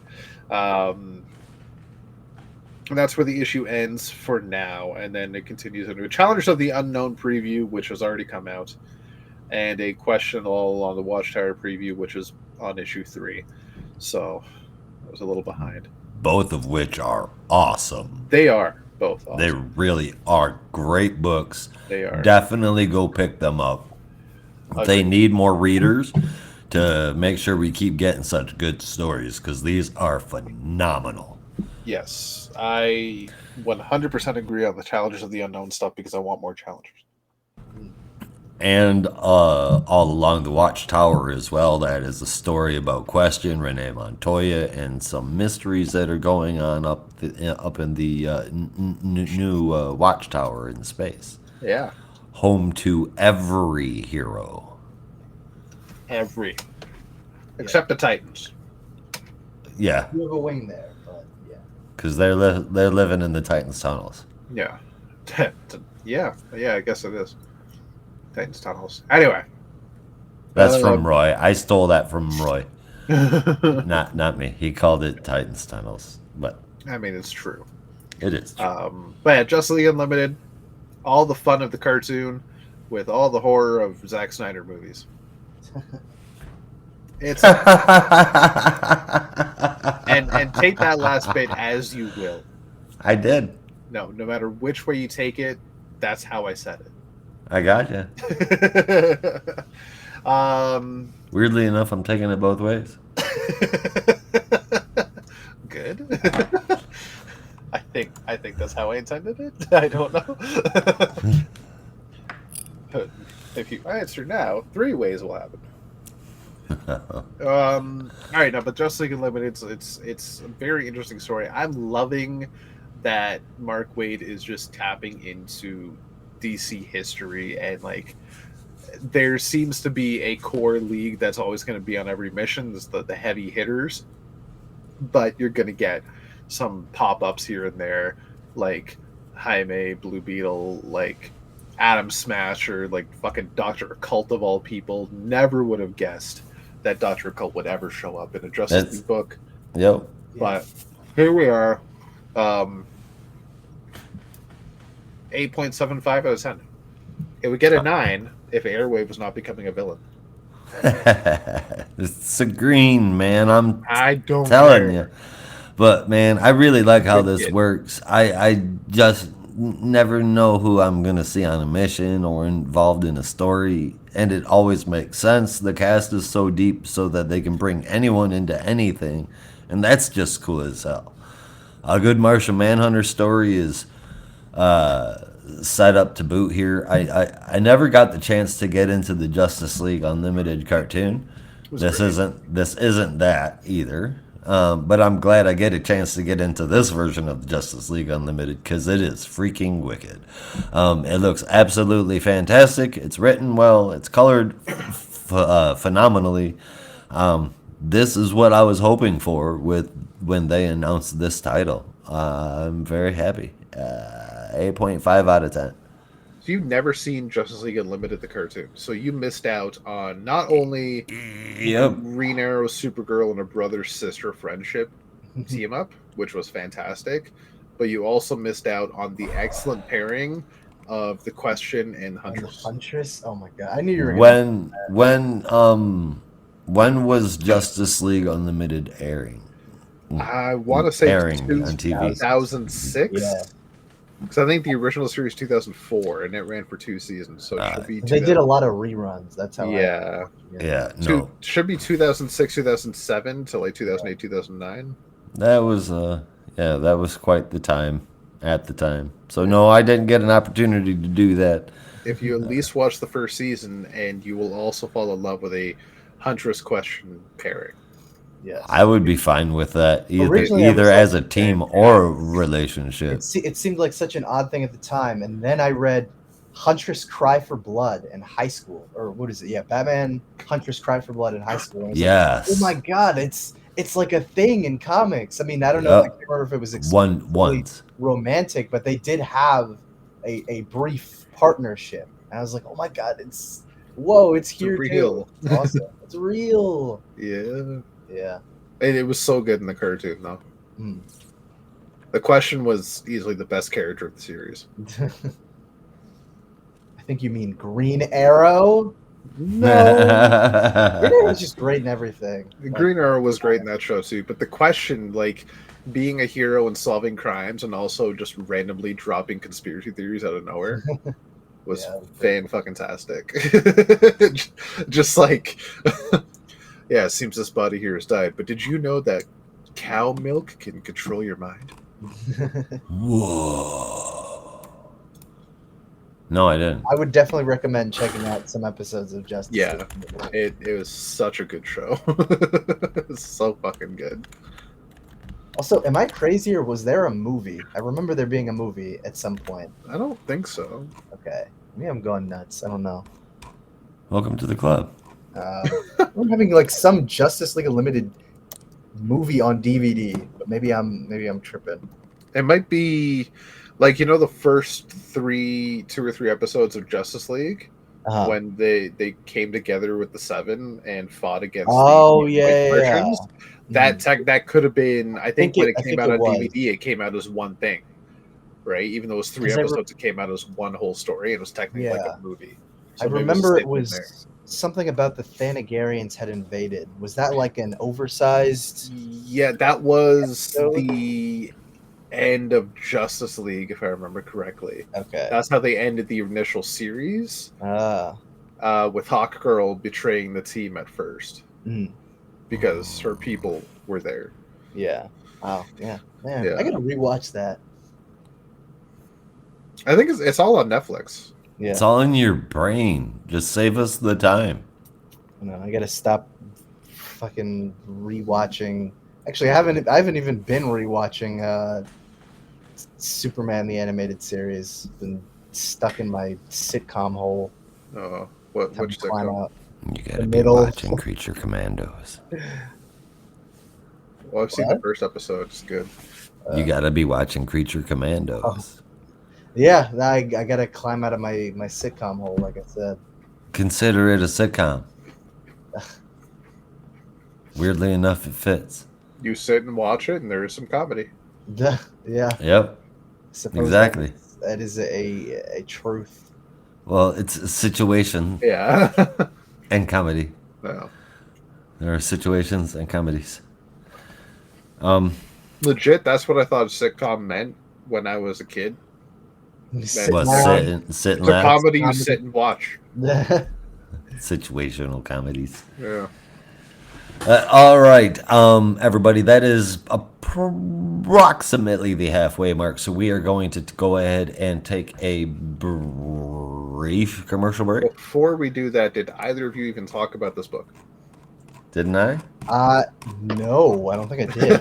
Oh no! Oh my God, didn't I? Yeah. We just started talking about the cartoon. No, Justice League Unlimited has unlimited amounts of awesome. Oh no, I said it.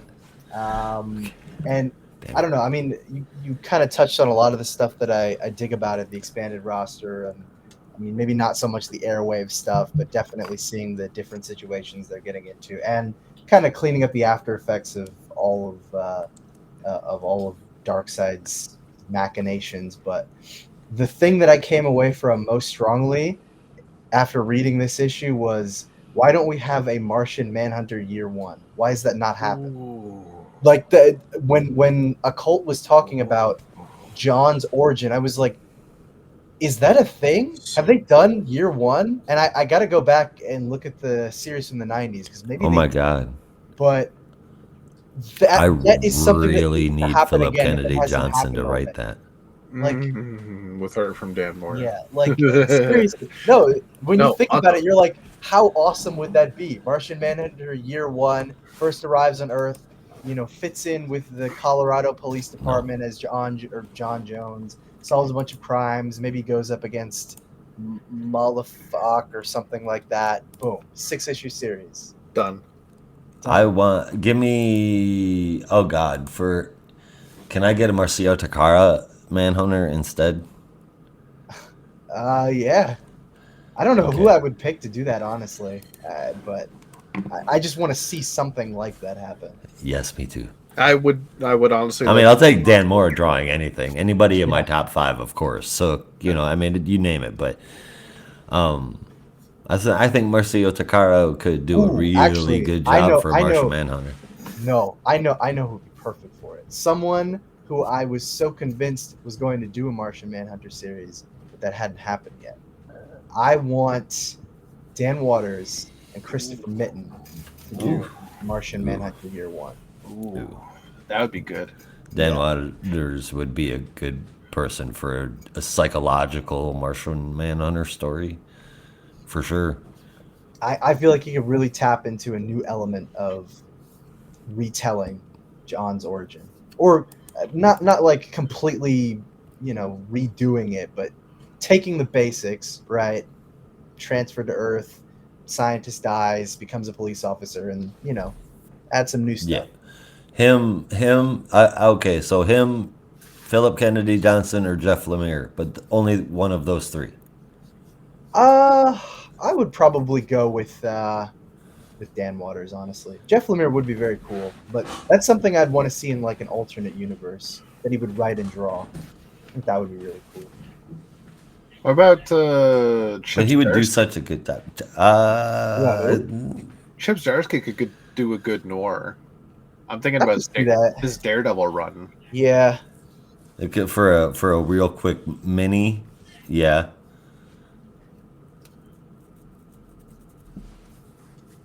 All right. Okay, Yeah. so Besides that the is point. it, Weird and silence. all beside the point. That's because we were waiting for the commercial that I forgot to bring us. So busy thinking. Right. Who So, we would be do you guys need to step away for a minute? I probably should. All right. So we idea. will be back in about 2 and 2. 4. 2 minutes and 2 seconds. Alrighty. Peace. Peace.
I've got it. Hello. Martian Manhunter Year 1, written by John Ridley, with art from John Timt. That'd be a deep story. It'd be a good one though. That would be a really good one. I'm looking forward to seeing what he does in Action Comics. Me too. I mean, with major disaster, anything can happen. Anything could happen. Anything? Well, yeah, anything. Anything. I mean, potentially anything. It's Brandon.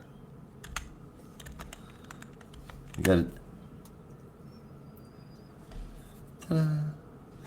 All right. Well, welcome back, everybody. Thanks for sticking around. That was long. But here we are. Yeah. Because the episode was long. So, here we are. Metamorpho, the Element Man. Number 1. He's kind of an elephant man. It's okay. Written by Al Ewing, art and colors inside and out from Steve Lieber, and the Lowridge with letters from Ferran Delgado. This is a quick one, but if you don't know him, let me catch you up to the current status of who Metamorpho is. His name is Rex Mason, and he could become any element at all after coming into contact with a strange meteor. A part of that meteor was fashioned into the staff of Ra. He works for Simon Stagg, the father of his main squeeze, Sapphire Stagg, and owner of the aforementioned staff of Ra and Stagg Industries. In this issue, we meet Mr. 3, the triple state man, soldier of Cyclops. He's that's a really long name. Apparently the new nemesis for Metamorpho. He can alter his body into 3 different forms of matter. He breaks into Stagg Industries to steal information on Metamorpho and more. He can also emit energy that destabilizes Rex and stalls his ability to morph. The Orb of Ra on the staff fixes that, though, which was made from the same meteor that gave Rex his powers, as I mentioned before.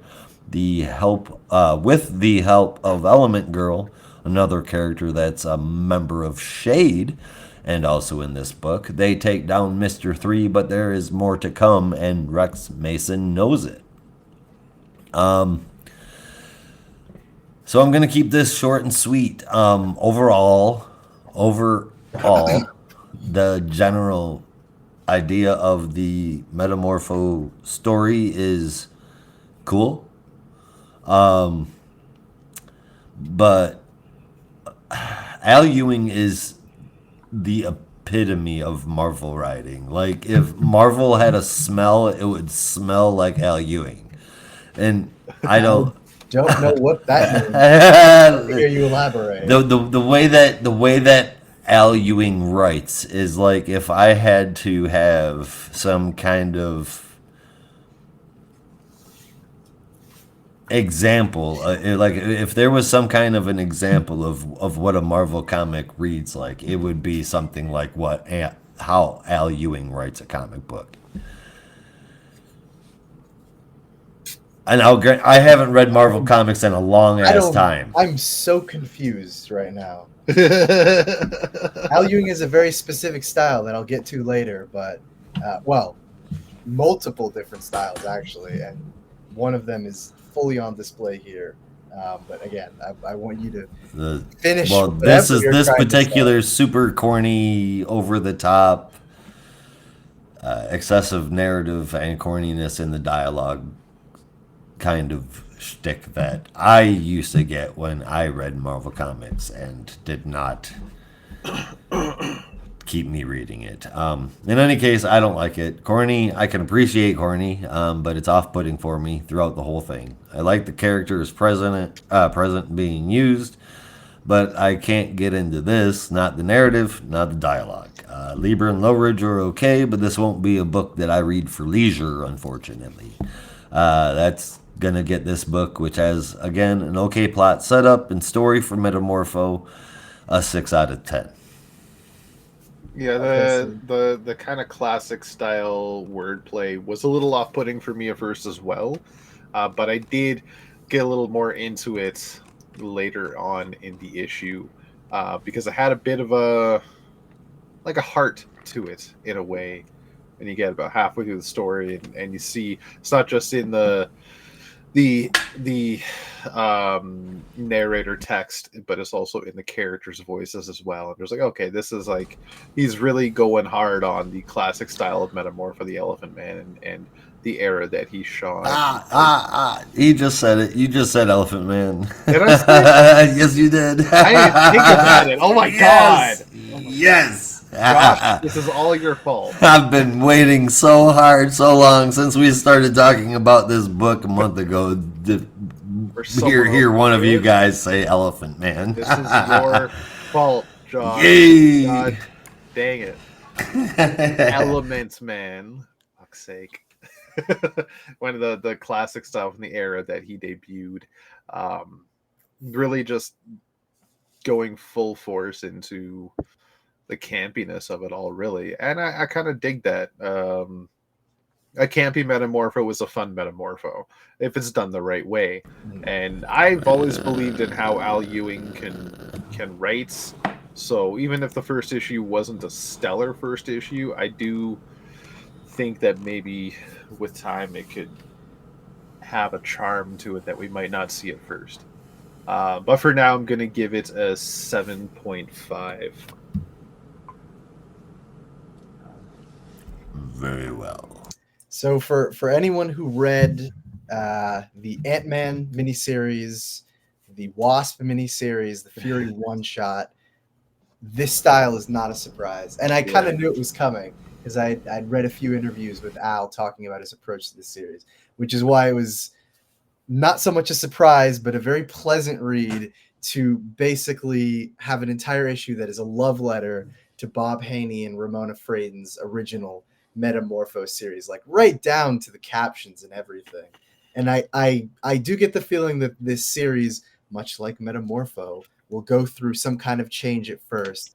But I also very much get the sense that this is going to be Al doing that kind of classic, fly by the seat of our pants, Silver Age style that worked for a very whimsical character like Metamorpho. So for me, this is like knocking it out of the park. I knew it was coming. It was teed up perfectly, executed perfectly. And it was nice to see Al approaching it with that same, like, I'm just going to have fucking fun. I'm not going to try and I'm sure some of that stuff will come later. Maybe there will be some Immortal Hulk Ultimates elements to this, but I get the sense that this is like, I'm just going to do the Ant-Man thing. I'm just going to have fun with all the tropes and just do a very classic, very not traditional, but retro style of Metamorpho that feels right at home with everything DC's doing with All In. So I had a great time with this one. I loved all the references that they would throw to elements of Metamorpho's history, including the Element Woman, which I thought was really fun. Not expecting that in the first issue, expecting that later when they would throw in some more cameos. But it was a good time. Definitely would look forward to the rest of this series to see what other elements he's going to draw from the classic Metamorpho series. So 8.5 out of 10 for me. I came away from this one thoroughly pleased. Because I knew it was coming, and I was so excited for a series that would embrace that approach instead of trying to just, I don't know, like do its own weird take on it or try and play up the whole, Metamorpho is a modern hero for the modern times or whatever. Like, let's just have a fun, nice throwback book. I can appreciate that for once. If it means anything at all, Al Ewing, from what I can tell, is a Scottish writer. English. I'm not so sure. Yes. Listen to him speak. I have to listen to him speak because it only says on every bio I can find just says British. Yeah. But his last name Ewing is of Scottish descendants. And there's a word he uses in this issue that is typically only used in Scotland. Well, I would not be surprised if, I mean, maybe he has some Scottish ancestry or something, but he did the same thing with Mr. Horse in Valkyrie, where he had a Yorkshire accent, which I know is not in Scotland, but Yeah. it had a whole profile that was basically like, I'm going to study up on regional dialects, and I'm going to give this horse a Yorkie's accent just because I think it's funny. So I would not be surprised if there's some element of that too. But you could, there could be some truth to that he may have some Scottish, some Scottish background to him for sure. But my point is, like, if you look at other Scottish writers, they're all pretty fucking out there. Yeah, it's true. Al Ewing is no different. No, and has very much mentioned Grant Morrison's Animal Man as an influence. I think because a lot of people were comparing that run and Immortal Hulk around the time that Immortal Hulk was really popping off. Oh, okay, I could see that. Mm. Or no, I'm sorry, not Animal Man, Batman, and it's sort of like, let's embrace everything as continuity approach. Oh, okay, that kind of idea. Mm. I thought you were getting into like the almost body horror aspect. Oh yeah. Yeah, no, I'm sorry. I got it mixed up. People were comparing the two, but he mentioned Animal Man as being an influence on just like his early comics reading. Right. And obviously all the Jack Kirby stuff. Yeah. You have to assume if you like Grant Morrison, you're probably going to like Jack Kirby stuff. Probably, yeah. Immortal Hulk is such a good book, though. But yeah, no, greatly enjoyed this one. Yeah, I have this thing where I can't help but picture Al Ewing and Dan Slott both sitting right around 70 years old. No. Maybe in his late 40s, might be 50s. I'm not sure exactly. Not in my head canon. Well, all right then. Not in my head canon. They are both old. I feel like they've been writing at Marvel for 50 years. It feels like it, but Al Ewing hasn't really been writing at Marvel too long. No, since 2013, I think, which is a little over a decade, but not that long, honestly. Yeah, not in comparison to like other writers. Yeah, at least in comparison to the amount of books he's written. Yeah. Like his only long run, his only real run at Marvel, from what I remember, was Immortal Hulk. Yeah. Well, there was a period where he had a lot of books, but they would often get cut short very early. Yeah. Immortal Hulk was kind of the first like sustained success, but even that was no one really knew if it was going to go past 20. And yet it went past 50. Yeah. Well, exactly 250 with a number of one shots and a zero issue. Yeah. Yep. Well, before the commercial break, we talked about Justice League Unlimited. We took a break and then changed a little bit of shape, and we are now with the Atom Project. Brandon, any chance you want to tell us about that? I suppose I can. But unlike Metamorpho, whose costume is timeless and classic and representative of all the goofiness of the Silver Age, this issue features costumes that are terrible, dated, and will look entirely impractical in 4 years' time. Justice League the Atom Project is written by John Ridley and Ryan Perot, with art from Mike Perkins, colors from Adriano Lucas, and letters from Wes Abbott. This will be a fairly short one, as most of it is set up, but the issue begins with kind of a cold open featuring a mysterious man on the run who's later revealed to be Nathaniel Atom, a.k.a. Captain Atom. But before we can even get into why he's on the run and why Ray Palmer and the government is hunting for him, cut to 3 weeks earlier, where Ray and Ryan Choi, the other Atom, are helping to deal with another metahuman emergence case, or as they refer to them, unsubs, people who mysteriously have grown powers or have harnessed powers, now need the Justice League's help. So they're able to help this kid while he's dealing with his electrical discharge freak out, able to bring him down. not that harshly, before taking him to the watchtower and bringing him to a special room that acts as a Faraday cage, basically to keep him grounded, literally and figuratively, until they can run some tests and his parents can arrive.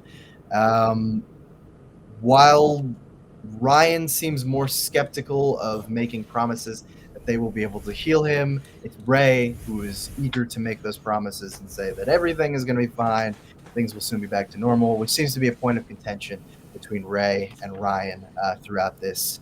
But they need to get back to running some very painful-looking tests on Captain Atom, who has kind of served as their guinea pig to figuring out exactly what's going on with all the power swapping and exactly how they might be able to bring some of the powers back.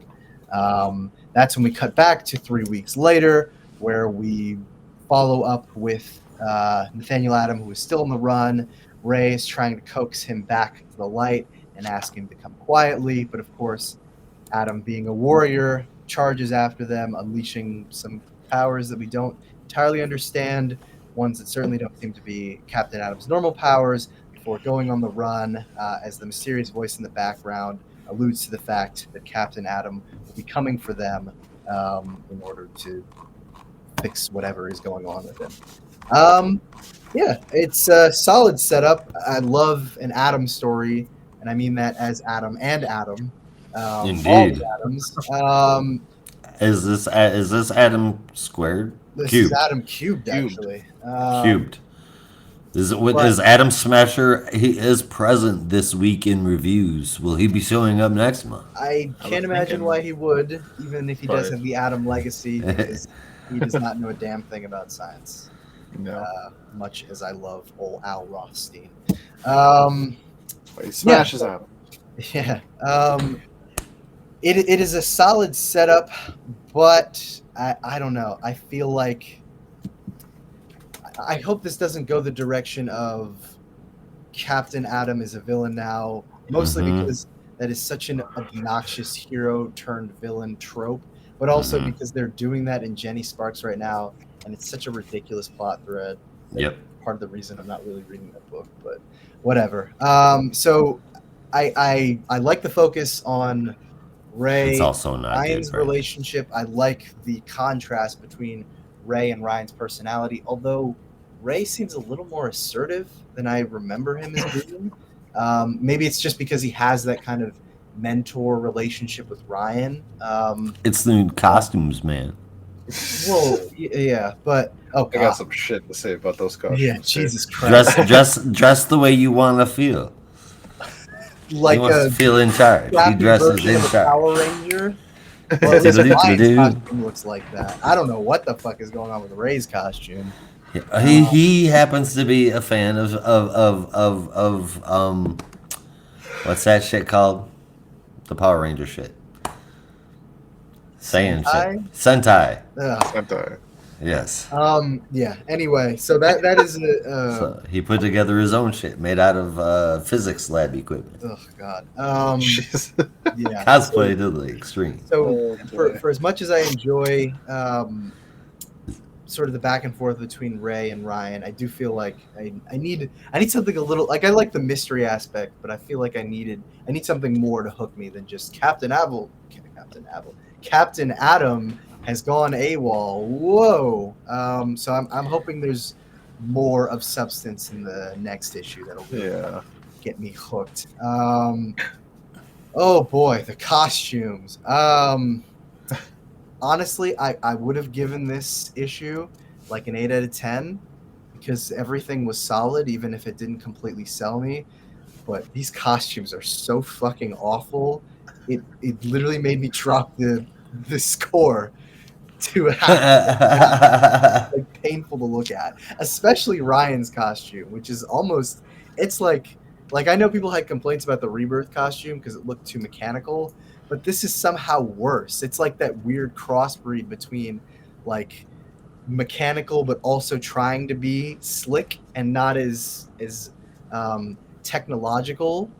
So it just looks weird. It looks like a crappy Image costume in the worst way. Not even like like a Youngblood-esque costume in a this is so ridiculous kind of way. Like, just awful. He looks like Blue Beetle's costume from Extreme Justice from the 90s lineup. It's just painful to look at. I don't know what's going on, and I don't know who redesigned this, but if it was Dan Mora, I'm so sorry. It was a miss. If it was anyone else, you need to rethink your redesigns. But yeah, anyway, 7.5 out of 10. I wish it could be higher, but these costumes are an eyesore, and I will be so glad when they're retired in years.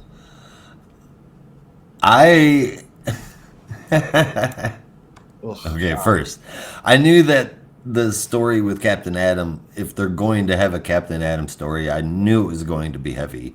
It had to be with everything that's going on in the DC universe. This is good. The mystery of who the caption boxes are, that has me curious. Right up until the last page, I was suspicious that it might be people or some people's consciousness somehow collected into his head, something like Firestorm.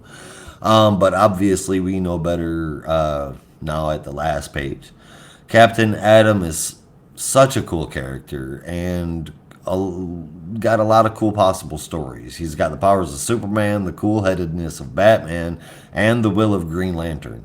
The way this story has been set up is just, for me, I can't wait to see the next issue.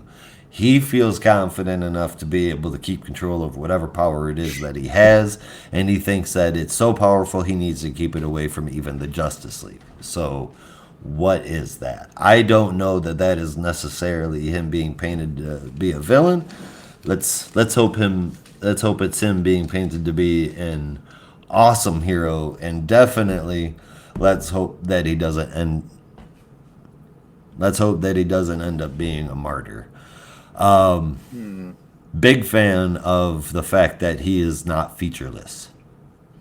Hell yeah, I enjoyed this book. 8.5 out of 10. Oh my god. You know who Ray looks like with that new costume? Oh, the Looks like- costumes. He looks like Bullseye. Shut up. Oh, he kind of shit. does. Doesn't Now that he? you said that, That's but so awful. so look, as far as the new costumes go, don't hate me, guys. First, Ray's costume, I really don't mind. Hold on. Roy, excuse me. Ray. Ryan's costume, I feel like it could be better, but I also feel like it's meant to look like a work in progress. I don't have a problem with them, but the reason why I think I don't have a problem with them is because as much as I have always enjoyed both of the Atom's characters, I have never once seen an Atom costume that I have liked. Not one time. Even the OG? Even the OG. I've Even always the thought it Indigo was Lantern? ridiculous looking. Sword of Atom? No more ridiculous looking than any of the other superheroes. Yeah. Go on. From the very first time I ever saw him in a comic book, I'm like, the fuck is that? I don't know. I didn't think that about Blue Beetle, and just sitting here thinking about this They had the now. same costume. I was like, what is But that? there was something about the Atom that was just like, what is this thing? I don't know. Like maybe Atom and Blue If Beetle, you Ray took the and goggles Ted off had of the Ted same Cord, fucking costume. yeah, if you took the goggles off of Ted Cord, the costumes would not be all that different. Yeah. I mean, I guess he needed Nuance. goggles. I don't know, Is that the color but scheme? I don't Like know. red and blue together? that's Maybe. why he hates Spider-Man. That's why I hate Spider-Man. I don't hate Spider-Man. I just like Ben Reilly better. Ben Reilly, who also wears blue. Red. but a that- different color that- scheme. That costume is way better. No, so you like Mhm. Chasm? Fuck Chasm. Mm-hmm. No. Like, what's his face? That's how well I know him. What's his Kane. Kane. I mean, Kane's current costume is pretty dope as the The Scarlet. Scarlet Spider costume's fine, but that's Always has been. yeah. Oh God. for the time. Yeah. We need to do a special episode just talking about superhero fashion and Oh man, Have it I'm out. so all over that. Oh my God, shiz. I love talking about superhero costumes. Probably too much. I'm down. we could like rank our top 10 or something, or bottom 10. There is somewhere in this Five room. best and 5 worst.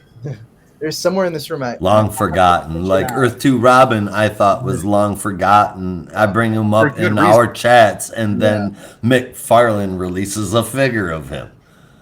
Yeah, like he was long forgotten for a fucking reason. And then we're talking about him, about different Robin costumes, and I bring him up out of like fucking left field. I did some digging to find that shit just to fuck with Brandon, and then boom, we get a figure of it. Yeah, that depresses and me. yet we don't have a Black Canary. And yet we don't have a Green Arrow, but we do have an Atom in the best. Zatanna.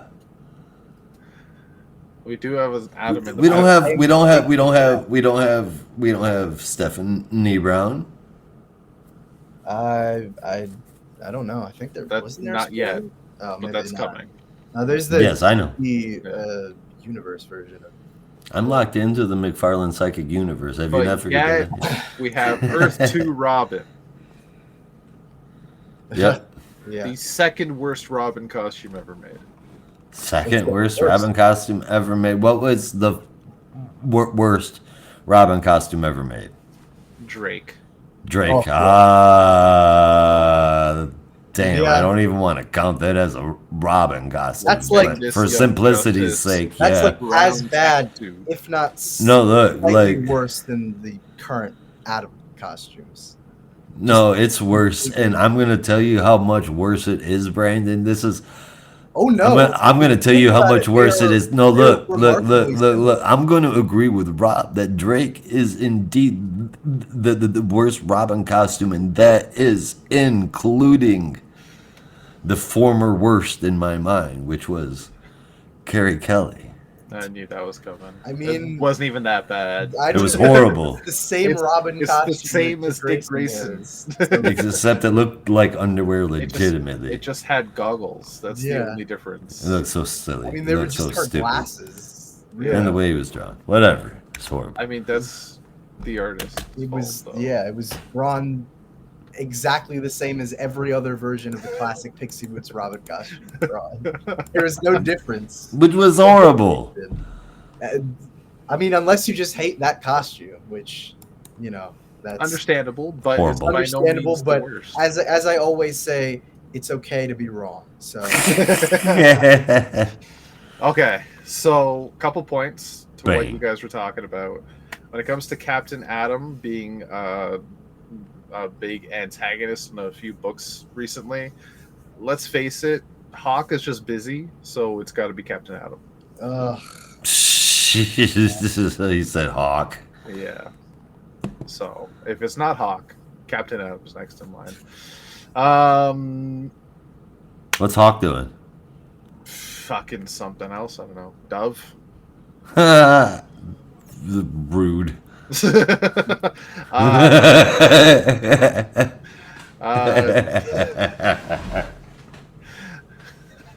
And now I broke Josh.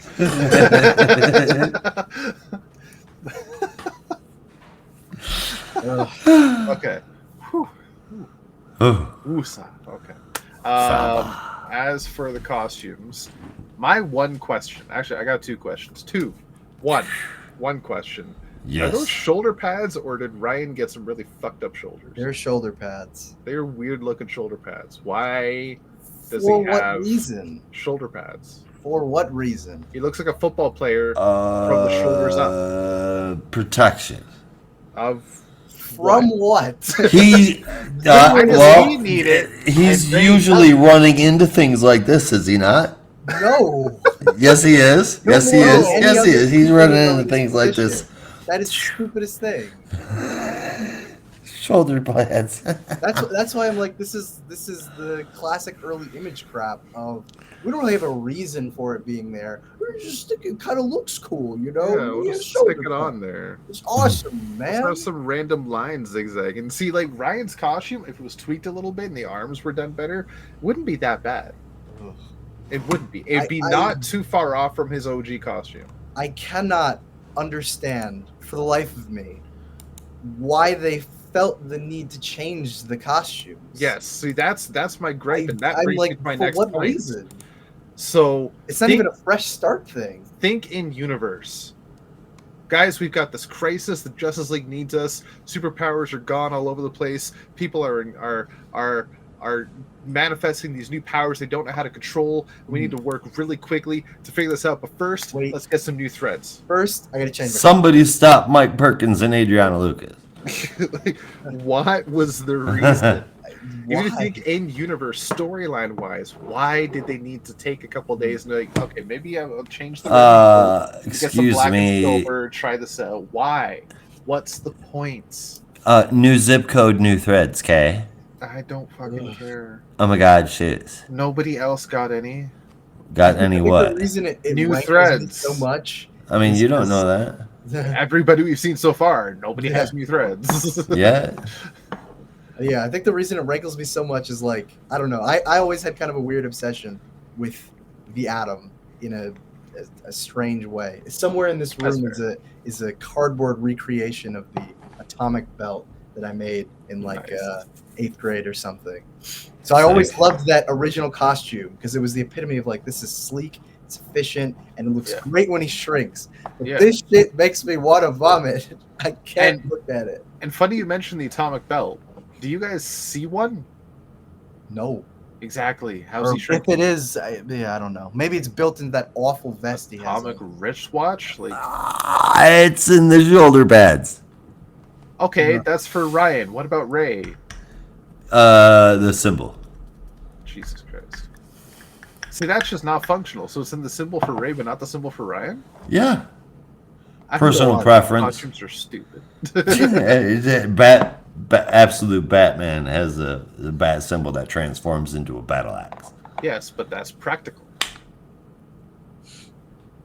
If he needs a weapon, it's right there. Ugh. Okay.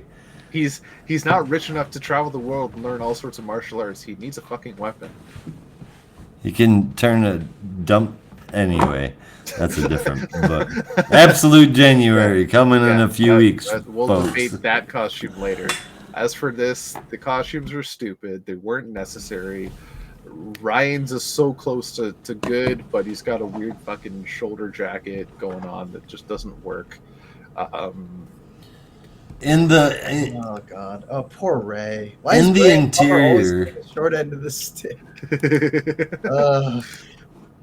And all the story is interesting enough to keep my interest for a couple issues. I just hope it picks up a little bit. The mystery of the text boxes and the unseen narrator has me kind of curious and has caught my attention.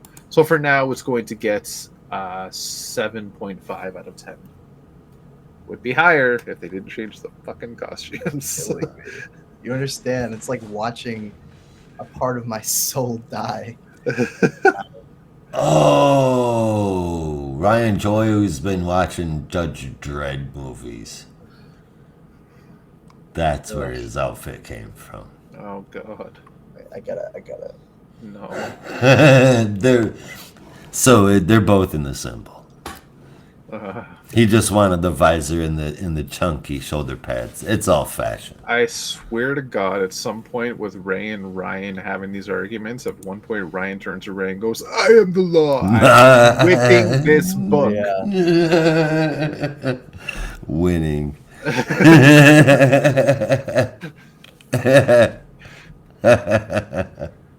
Excellent. God damn. Ugh. I'm happy our misery can make you laugh, Josh. Over an Adams costume, it does, just because I've just never enjoyed it, which is funny. It's well, I don't know about funny, but I mean that says something because I've always. Whoops, am I yelling? Is that Booster Gold? Yes, What the fuck? I know. I mean, Blue Beetle looks basically the same, but Blue Beetle is unchanged, just given more extreme features. But Booster Gold oh, that's Judge Dredd. and you think about it, and you're like, Booster Gold, like maybe not the coolest design, but it's got a kind of slick look to it, the classic '80s costume. And then you look at this shit, and you're just like, why? For what reason? What was this for? What was the impetus? It was a run of the Justice League called Extreme Justice. I don't even remember Extreme Justice, exact yes. reasons why he had to put on this costume. Captain Atom was in on context there. reasons, not the editorial reasons, which I assume were to the effect of we want Booster to look cooler because he doesn't look cool enough right now. He looks like a dork. I can only assume that was their rationale. Yeah. Do they need a better one? Just kidding. Yes. I'm starting Yes, a fight with Rob on that one now that I've pissed off Brandon about the Atom.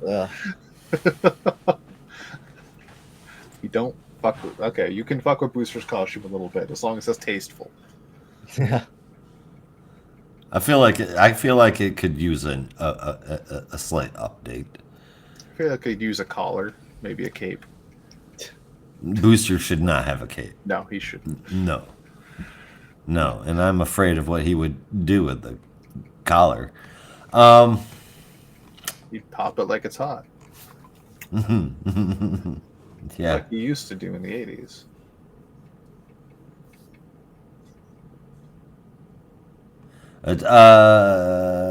Okay, well, Yeah. I think it's time to move on to the next one, yeah? I think Yes, so. please. Shoot.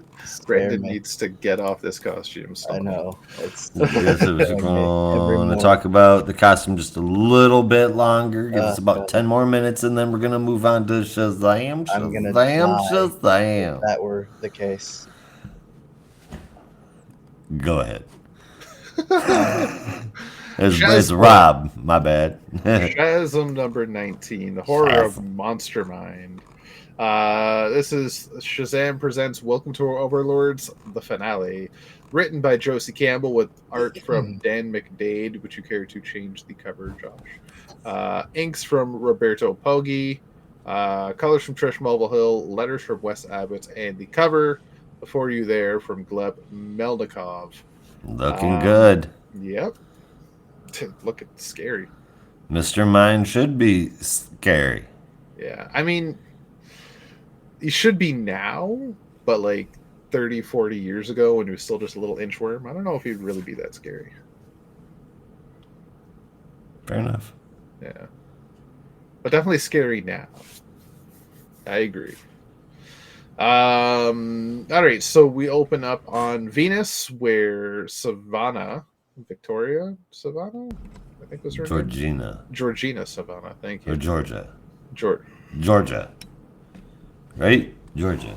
Yeah, Georgia Savannah. I don't know why I said Victoria. Georgia Savannah. Because has that's the new taken other chick for Mary that shit's a cord. Marvel. Yes. That's taken Mary Marvel to Venus. However, now she's actually able to speak, despite there being no atmosphere, which is kind of weird. But it's also revealed at this point that Georgia Savannah has been taken over by Mr. Mind. Her mind is basically gone, and Mr. Mind has taken over. He then goes on to monologue about when Hephaestus found the emerald amber that fell from space. Mr. Mind was within it, and he also has Freddy under his control, as he is within that amber emblem as well.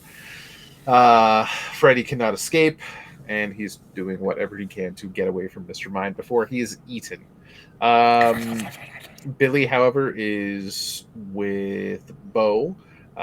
After revealing his own identity, slips up about Freddy's identity as the commander, and also reveals his true feelings for Bo. They share a kiss, and he heads off to go save Freddy, leaving Bo all alone and wondering what the hell are you going to do if you can't change into the captain. But he gets there, throws a can at the commander, and says, "I want to talk to Freddy. I know you're in there, Mr. Mind. Just let me talk to him." He gets blasted by some lightning. Freddy is doing whatever he can to get Mr. Mind to stop and get control back of his body, even just admitting that Mr. Mind is right, that he is jealous and petty, and it hurt each time that Billy outshone him. But he will do whatever it takes for Billy to live. And this is when Hephaestus shows up before Freddy and says, "You have passed the challenge. If you truly mean what you say before me, then you have passed our test. And if you want the power, you will have it. But what are you going to do with it?" And this is when he is said to speak the word Shazam, and Freddy gets his body back and turns into a proper version of himself as the commander. He said, "Shazam around and find out." Hey, exactly.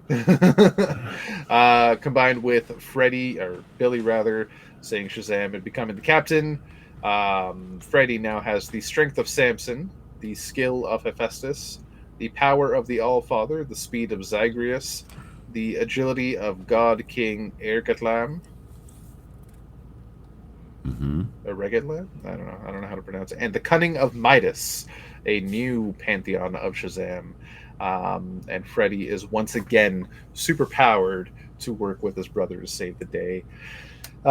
He refused to call himself Captain Junior, despite what the captain says. So he will, chances are, thankfully, to be called the commander. Yeah. Which I'm okay with. I dig that. Now, in our junior, I don't know. I think it'd be kind of fun. I think it would be hilarious, but I think it's a junior party would have a problem with, because I think he's older.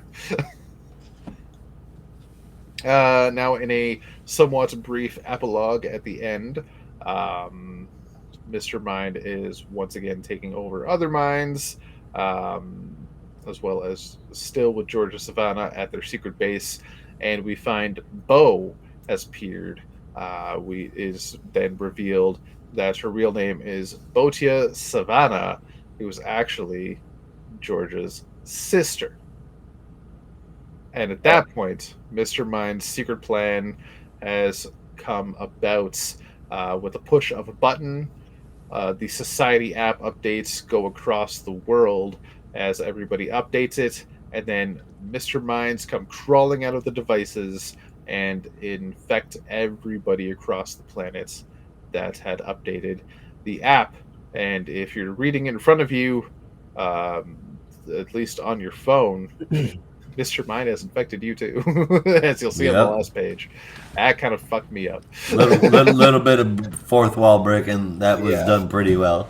It didn't help that I was reading it on my phone. I was like, oh, fuck, I'm on my way to work, man. I can't be under mind control now. I gotta get paid. Or anyway. Wait, can you just mind control me and then like wake me up when my shift is done? That would work. That would be fucking great. All right, so in the next issue text box, I'm a little confused because Shazam number 20 is out next month. Then get ready to see what our glorious worm overlord has in store for Shazam number 21 out in March. So does that mean Shazam number 20 is not going to continue the story? That is a good question. Yeah, that's definitely what it feels like. But I digress. This issue, really good ending. I like that. I really like the touch of Shazam having different pantheons. Mm-hmm. It's no longer just the initial six that the wizard granted. We have Mary has her, I think, is a Greek pantheon. You have Freddy has his pantheon of forgotten gods. Well, just like random gods from all over. Yeah. Yes. That have kind of just been like left behind or not thought of much or whatever. Mm-hmm. It's a nice touch, and I wonder. Roman, Greek, and then a handful of other things that match the anagram, but it works. The fact that they're misfits almost fits better for it being Freddy. Yeah. And Black Adam already having his own Egyptian pantheon of gods for Shazam. I Yep. do wonder if Eugene, Pedro, or Darla will get their own pantheon as well. If they're going to continue that, or if this is where Josie Campbell's going to stop. Feels And like the initial yeah. three, the original three, are going to have their powers back. I think so. I feel like it's gonna stick with the kind of smaller status quo. Yeah. They've eventually got to run out of enough gods to spell Shazam, right? I mean, there's probably an infinite number of gods they could pull from. I mean, so far we've really only touched a few pantheons. There's more, but that's besides the point. Like, Eugene doesn't really seem that interested. Darla is kind of happy doing what she's doing. Pedro seems a little sad about it, but I think he's going to get over it. So maybe they're fine without the power. Maybe. Either way. But end of the day, this is a fun issue. It was a nice little touch. I forgot to double check. Where did Mary end up? Is she Dead. still on? She's still on Venus. Oh shit! What? I don't know. They at the beginning Shit. of it, we saw her get, blasted, and then That at was the it? end it said she was dead. So Did it? dead, I guess. It said she was dead at the end. Yeah, When? toward the end. No shit. But where? This is why I have to write down my opinions. I can I can go look. Oh yeah. So yeah, it was Mary Marvel is dead. Yep. Oh shit.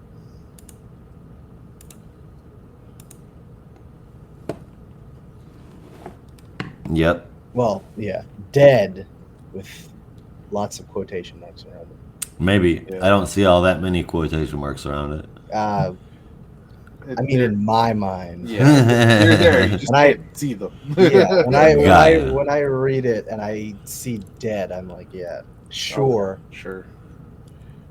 It might as well be a big but very invisible "for now" right next to it. Dead, but not really. Yeah. Art's really good. Story's fantastic. Josie Campbell's doing good work with the Shazam Lee. Screw you, Josh. Bah. 8.75. Not eight. No, fuck it. 9. 9 out of 10. Wow. Nice. All right. First, just to get this out of the way, whether it's Botia or Butia Savannah, it's an absolutely Bosha. horrible name. Bosha. Yeah. It, Fuchsia. whatever. Like beauty. Busha. Fuchsia. I love Busha. that. Butia. It's a, Busha. It sounds like Beulah. I think it's a multiversity issue, Thunderworld, where they have the children of Savannah. Busha is one of them. Oh, yeah? And it's I think that was the first time I'd ever seen them referenced in any Shazam media, and I thought it was the funniest thing. 'Cause I completely like- missed me. I can't remember. I think it might be following the classic Shazam mythos, but it was like Savannah, the original Dr. Savannah, had like 3 kids, and 2 of them were really ugly, like Savannah, but one of them was just classically handsome. So they all used their powers to transform, and they all, were more quote unquote traditionally attractive looking. And the handsome guy just looks exactly the same. He's like, perfection. What was his name? I gotta find it. I don't know. But anyway, the rest is cool. I like that Freddy Magnificus. Oh my Magnificent. Magnificus. Oh my God. Wonderful. Jiminy Christmas. This is great. The rest of the comic is cool, name aside. I like that Freddy keeps his powers and stays a good guy. And I love that it's, the misfit gods from all over that make up his anagram. That's awesome.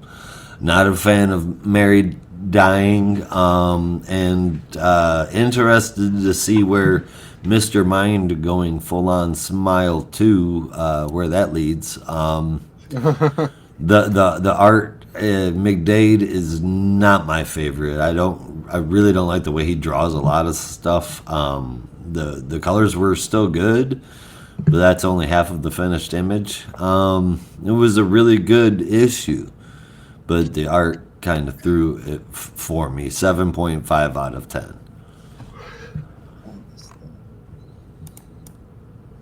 What was that? Hang on. Okay, I'll hang. The panel from Can't remember Fun that. World. Yeah. No, the most of the issue is pretty good. Was not expecting the kind of dramatic reveal of Bo as being Fuchsia Savannah. So that definitely kind of caught me off guard. But it was nice. I agree. It was nice seeing Freddy finally get his own pantheon and sort of make peace with all the madness that's going on. But I also am kind of wondering whether or not they're going to take a break next month or just going to continue with the regular story. And if so, I hope that my interest in the story has not waned in the month gap, because I feel like that can sometimes throw off the momentum of the story. So Yeah. we'll see. I mean, they left a pretty open plot thread of the family home Mm. was kind of fucked up, and I know it was fixed, but there was still some issues with it. I think they had to figure out. Unless maybe they did fix that. Well, there was still the case of the family was going to be taken away. The kids are going to get taken away. They had to figure that out. Parents are gonna go broke Yeah, fighting for the adoption of Billy. yeah. So I don't know. If they get back to that, I don't think it'll be so bad. But we'll have to see. It is kind of like harming the flow, though, where the issue ends with Mr. Mind infecting the population of the Earth. Yeah. And then all of a sudden we're just taking a break from that. Like that's kind of weird. That's really fucking weird. It's really fucking weird, man. Yeah. But nah, for something completely different. I'm ready for some justice. Ready for Are you some ready for change. some justice, America? Josh, That's all I got. Josh, Yes? Josh.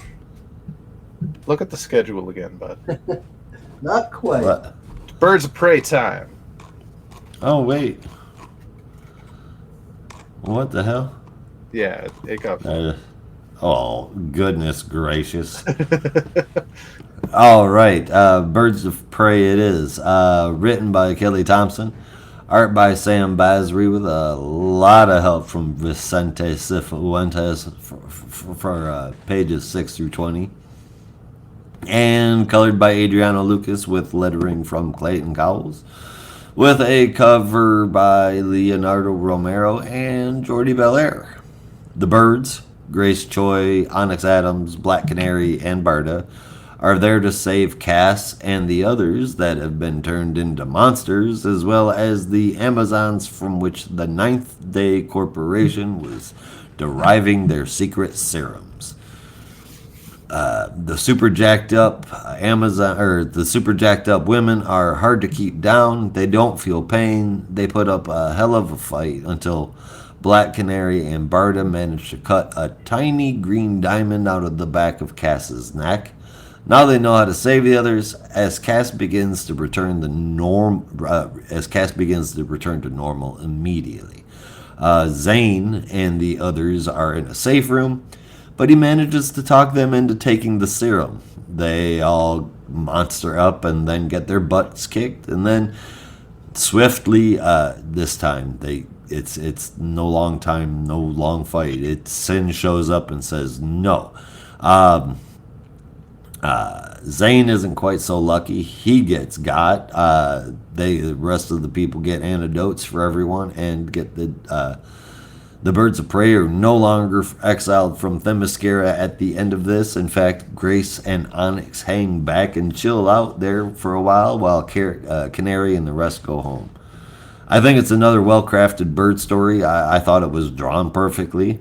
though at times Canary can look a bit young. The art is fantastic, and I do really Dinah's enjoy not it. some old maid, bro. She's also not 21, bro. Uh, both lines and colors are fantastic. It's really good, as is the story. Even though it's not like story of the year stuff, it is so consistently good. It's it's definitely one of DC's most stable titles in terms of story quality, creative wise. It's awesome. This finale wrapped everything up nicely, and I can't wait to see what Oracle is already getting them stuck in the middle of next. 8.25 out of 10. I vehemently agree. A lot of fun moments in this issue. Wrapped it up kind of nicely with a little bow on top. Saved the day, saved the captured women, captured Amazonians, and the captured Cassandra Cain. Sin having some power showing, and was it Onyx, I think, that said, and we left her behind? Right? She wasn't on this mission. Why? Why didn't we bring her from the get-go? Yeah. And if I didn't already have a favorite moment, this would have been one of my favorite moments. That quick needling of Zane in behind the closed door, just like, no, just so faintly and defeated. Like, oh, you poor bastard, you deserve this, you little dickhead. No, this is a really good issue, really good series. 17 issues of fun, excitement, enjoyment, sisterhood, action, and damn good storytelling. Yeah, it's all damn good. It's all really good stuff. 9 out of 10. Ooh. Nice. Yeah, no, pretty solid conclusion to the Bird undercover story. It was nice to have the kind of cast-centric arc, although I don't know if it's a disappointment necessarily, but I guess there was a part of me that was thinking, because it was an arc that focused so much on Cass, she would be able to resolve the whole like monstering out thing on her own. I was kind of expecting that. Maybe I shouldn't have been. I don't know, but it felt like that's what the Batgirl book is for. Well, yeah, I agree. But given that this arc really wanted to focus on, well, Cass being undercover and kind of handling her own, I was kind of expecting that to continue, even though she was all monstered out. So right. I don't know if it let me down so much as I felt like a missed opportunity there. But aside from that, yeah, solid conclusion. I hope this is not the last we see of Onyx and Grace. They've been such a great addition. Yep. I agree. I get the feeling that, because I'm guessing that this series is going to at least make it to 25. Fingers 3 crossed. months from now, when I'm fucking wrong and it gets canceled because it's a nice thing. Don't even say that. I just said it was one of the most stable quality titles. Don't speak that shit. Hopefully that's how it's been sales-wise as well. I have no clue. I don't either, damn it. But I'm a horrible assuming podcast this going to make it to 25, and I'm wondering, like, what if they do like a big special reunion issue for everyone who's been a Bird of Prey so far for the 25th issue, and just bring like everyone back, bring back Zealot, bring back obviously, well, if Grace and Onyx are gone, bring them back, bring Vixen back, like just have the whole expanded roster for a big, anniversary issue. That's purely speculation, but I think that would be really cool. So if the series makes it to 25, I hope they do something like that. I think it's really cool. But no, solid conclusion. I have no clue what the next arc is going to be. No clues given in the finale, but I'm on board as long as the writing remains as strong as it's been so far. So solid 8.25 out of 10 for me. Preach. All right, now what's next? Forgot that Harley Quinn was on the team. Yeah. Oh my God, I forgot Harley Quinn was on the team. Yeah. Harley Quinn was. Oh yeah, originally yes. Yeah. Yeah. I was about to Not in say this one. Zatara for some reason, or not Zatara, Zatanna. I was like, wait, no, Zatanna was never on this team. What am I saying? No, It would be no, cool, no, but Not no. yet. Yeah. Yeah. All right, now they doled out some justice. Now let's dole out some justice because we live in a society. Justice Society of America, number 3, written by Jeff Lemire with art from Diego Olortegui, colors from Luis Guerrero, letters from Steve Wands with a pretty wicked cover from Cully Hamner. This issue sees Hawkman in hell, yet again, having his stuff lifted by the Brothers 3 as they take him to meet with their master, who is none other than Wotan, the worst evil sorcerer of them all. And by worst, I mean like not in terms of evilness, in terms of how much he sucks as a character. Wait, hold So on. Wotan is giving Hawkman shit, and of course Hawkman is going to fight back. But meanwhile, in the Tower of Fate, as the rest of the Injustice Society is trying to basically take over the tower, Dr. Fate gets a much-needed pep talk from Wildcat, which allows him to fully embrace his skills. Not that he was ever lacking in skills, and take down the rest of the Injustice Society in one blow, which is pretty sick. We cut over to Hawk Girl and Green Lantern. We're having a brief heart-to-heart as Kendra basically is like, I don't know what it is about Carter. There's just something about him, whether it's our connection or whatever, but I feel like I have to go and save him. So she decides to fly off to hell to save Carter, for which Alan Scott wishes her the best of luck and hopes that she comes back alive. But doesn't go with her. But doesn't go with her. A guy that could slip in and out of the fourth dimension to be able to pop, I mean, look, he's pop, got to protect the exterior of the Tower of Fate, okay? So he's got things. pop. And also, he's probably like, I don't want to go to hell. We spent like. It's like it's not like he's really go going there. He's just being an Uber. Yeah. We spent so long in limbo. We finally escaped. I don't want to go to hell. Okay, it's gonna bring back some PTSD. So Carter is getting marched through other parts of hell, and basically is chained up while the rest of them are making their plans with Wotan. He struggles against the chains that he was locked up with before hearing a mysterious voice who reveals that they are called Kid Eternity and that they are going to break Carter out of hell. Except this is not the Kid Eternity that we might recognize, but a new Kid Eternity. Totally brand new, different Kid Eternity. Later. Definitely want more answers on that because I'm like, where the hell is the other Kid Eternity? Issue is awesome. What more can I say? Grew I didn't up. really get into the melodramatic stuff between Sandy and Jade, and I don't remember if I mentioned the Beth Chapel thing where she basically discovers that what Jakeem has been infected with was a product of obsidian. But I mainly wanted to focus on the Hawkman stuff because it felt like it was really taking the focus in this issue. And I hope there's more stuff like this in the future where we did kind of cut around and get to other parts of the JSA. But I definitely liked the focus on Hawkman. And I hope we have more issues that kind of take a center focus on specific characters in the future. So, solid installment of JSA. Art, as usual, is great.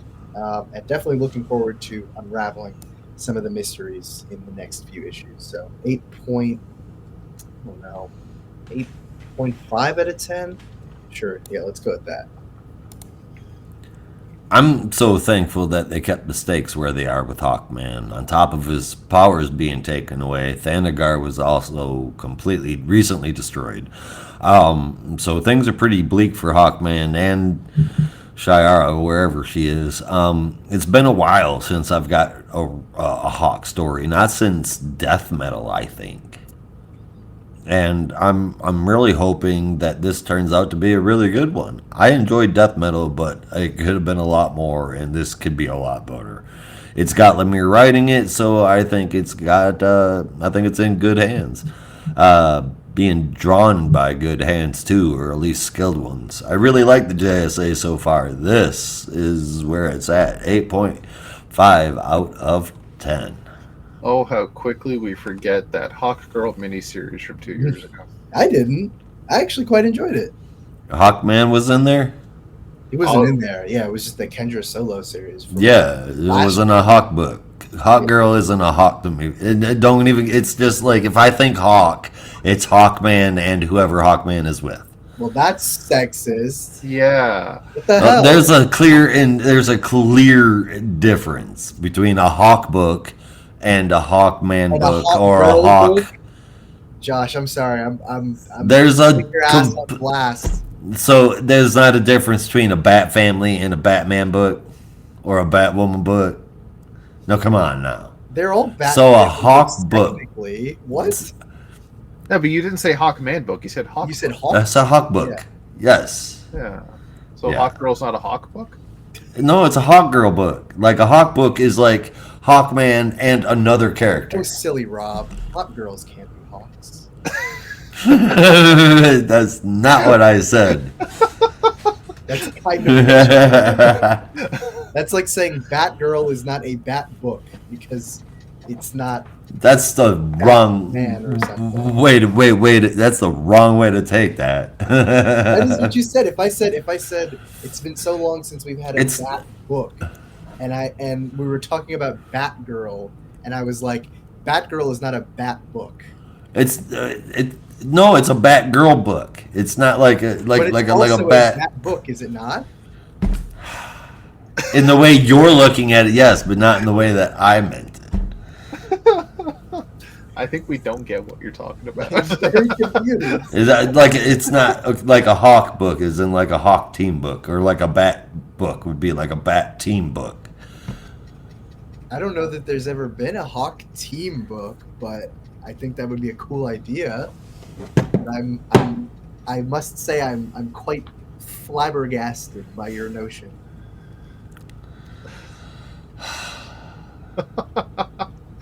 Anywho, That's- Hawkman's in hell. He's Yes, probably gonna Hawkman's die, and there will never be a Hawk team-up book because he's gonna die. Don't say that. That's mean, and that means that Shiara never comes back. She's the best Hawk. Let's face it, she was never going to come back. Shut up. She's the best Hawk. Didn't they, I mean, is she not still alive? Isn't that what? they Yeah, said? she Issue? should be alive. Yeah, Yeah, but she's not been around. like not even a little bit. Nobody's even so much as fucking mentioned her until just now. I mean, I think she was in the TJ Maxx. no. I mean, Just shopping for some definitely retired. some sweaters with holes in the back of them for her. Yeah. No, I think she was in like a panel in Dark Crisis, which is kind of weird because if I'm remembering correctly, it was with the Justice Society, but also Kendra might have been there. I gotta look at that panel again. I might be going crazy, but I'm I pretty think sure that's the the last. JSA just needs to decide which Hawk they're gonna have and Why not both? figure it out. Why not all three? Why not all three? There's your Hawk family book. Yes. You have Hawk. No, that's a JSA book. You have But it Hawkman. has all the you have Hawks. His wife. the Hawks and you should be have in their the own girl book. Who was And kind actually, of no. a reincarnated version of his wife, but isn't now, and kind of had a romantic thing at the end of Blackest Night, but then they died. I don't know. You explain. Let's say, look, okay, Hawk Girl has kind of like moved on from Hawkman. Hawkman's kind of moved on from Hawk Girl. There's From like Kendra, yes. Kendra, yes, Yeah. but Hawk Girl and then Hawk Woman, Shiara. So I mean, it's like Hawk Girl doesn't have to be like part of the Hawk book. Like just have a Hawkman and Hawk Woman book, and then like have Kendra be a part of the JSA. Okay, Josh, do you want me to get the heat off of you For what?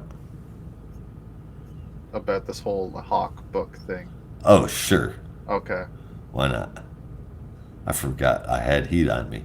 Please proceed. Fight me, there has never been a good Hawk book. Fuck Oh. you. What the fuck are you talking about? Are you Sorry, serious? Never was- been a I good was very Hawk impressed. book? I Never apologize. enjoyed a Hawk book. I've You've realized never, you now. haven't read any. I think that's You just- haven't read any Hawk books. I wouldn't say there have been no good ones. The Absolutely Robin not. Hood Have you It's not an read any of the interesting Thanagar Hawk Wars? story. I can think of has been a JSA book or a cosmic story.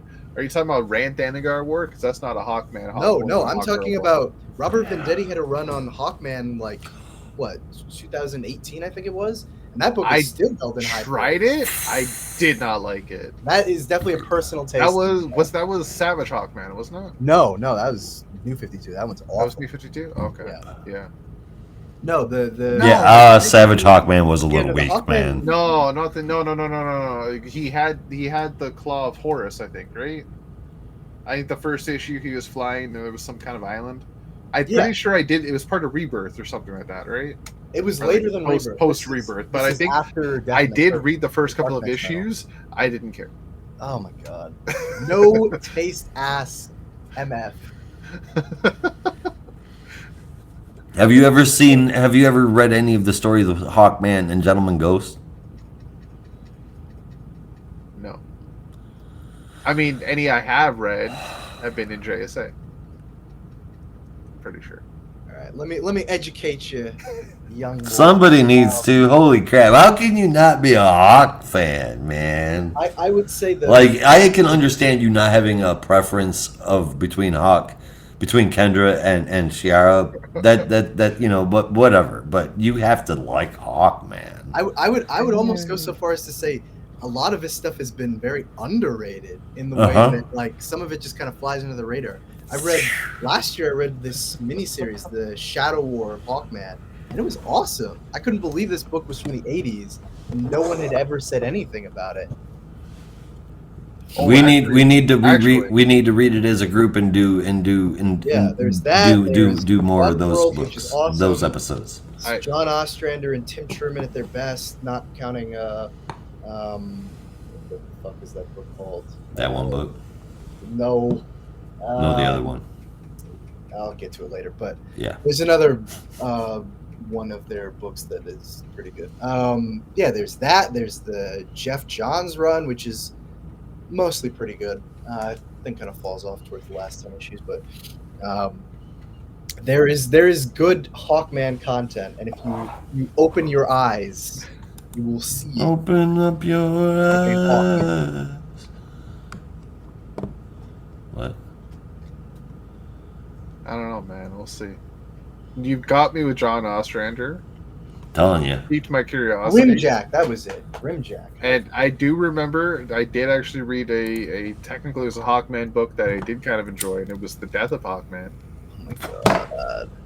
But that was more so about Adam Strange than it was about Carter Hall. That was basically Rand Thanagar War Part 3. Part 3, yeah. Yes, it was. And I loved it. And then it had nothing to do with Hawkman at the end. Might be why I loved it. I just don't see the appeal of some weird fucking space cop Egyptian reincarnation guy that can't decide whether he's alive or dead Saying?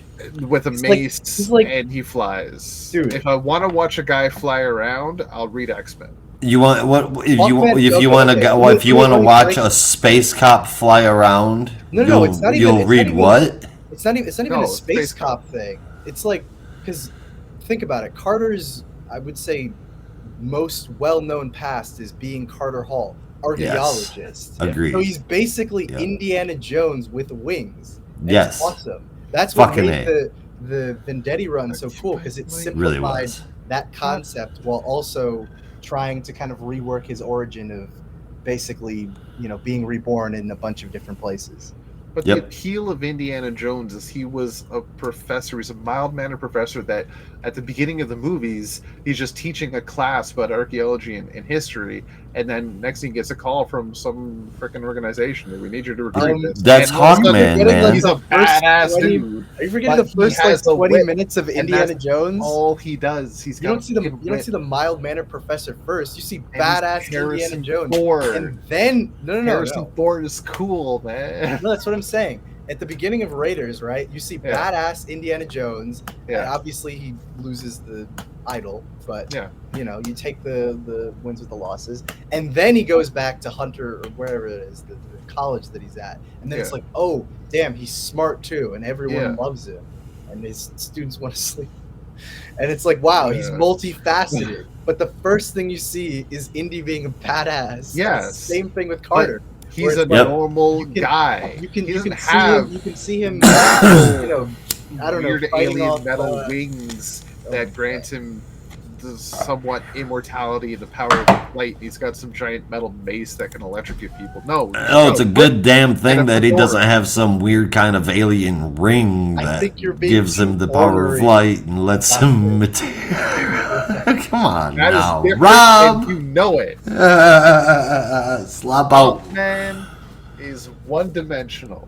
No, he's that not. is so not true. He doesn't have the fan base that Green Lantern does, but he is a really cool character. Also, He's just an everyday guy that for someone came to whose find out he past was is like literally like etched across time and space. I think it's impossible for him to be one-dimensional because the possibilities are limitless of all the definitely different stories you could tell of his past. You could have an awesome Western story when they were Cinnamon and the other Western name that you have. You do a flashback to the Golden Age where they're working with the JSA. You do a flashback to them, raiding some Egyptian temple. Like, there's so many cool aspects of Hawkman's past that you can tap into. And that's just the history stuff.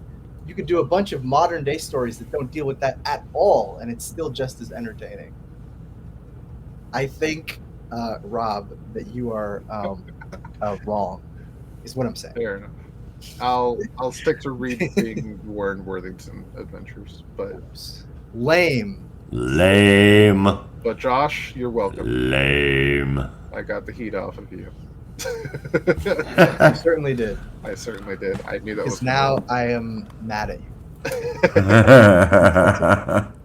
Understandable. But honestly, yeah, I've never really cared too much about Hawkman. So this issue was kind of hit or miss. I've never really cared for you. Quite Quite frankly. Damn. I'm sorry. You know I love you. I know. Just got a little heated, okay?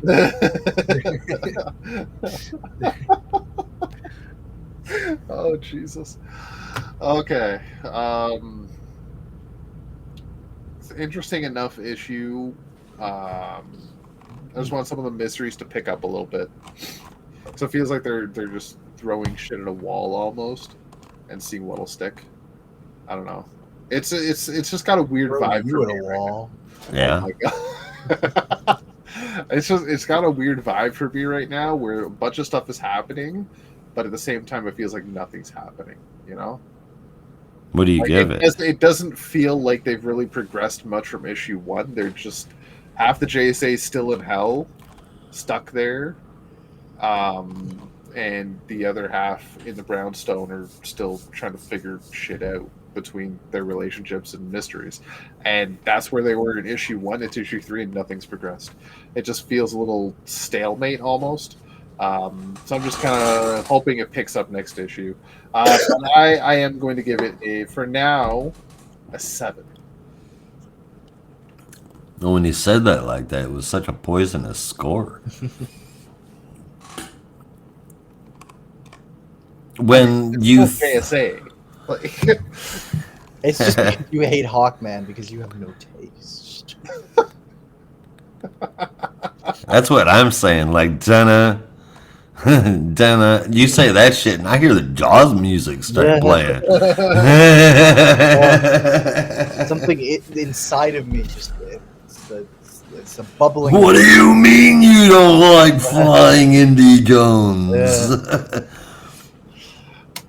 It's a really cool character idea that hasn't been given a lot of love. Well, it's funny because I think I'm pretty sure. Well, I don't know if it was confirmed, but I know there was some kind of rumor or speculation that after the original Dark Knight's Metal, Jeff Lemire was supposed to do the Hawkman series that came out, but for some reason he walked away from the project. So I wonder if there were any ideas that ever trickled into this upcoming run. I hope so, because I hope so too. That would be cool. It would be groovy. Anyway, Was I the last one? Yeah, man. Okay, well, now for a better flying superhero. A better flying superhero? Yeah. He doesn't What a- fly. what a better co. I'm Look, sorry. I look. can't even be mean without laughing. I don't even know what you were trying to say. What did I said I want a better co-host. Shit. Still throwing shade at you. I'm gonna do my best to remember to remind him to throw shade at you. You can't find For a hitting better Hawkman. co-host. We can make you. We can make you read Hawkman. I'll strap you to a chair, Clockwork Orange style, and make you read nothing but Hawkman. Yep. But no, none of these are green. No, I can't. None of these are green. I can't stop. I don't care about this weird alien bird man. I'm like, no, you will love it. You don't even need the mask. His name's not Harvey. I don't care. He's not trying to practice law, Rob. Good, because he'd be bad at it. Ugh. Bad at everything. He's not bad at archaeology.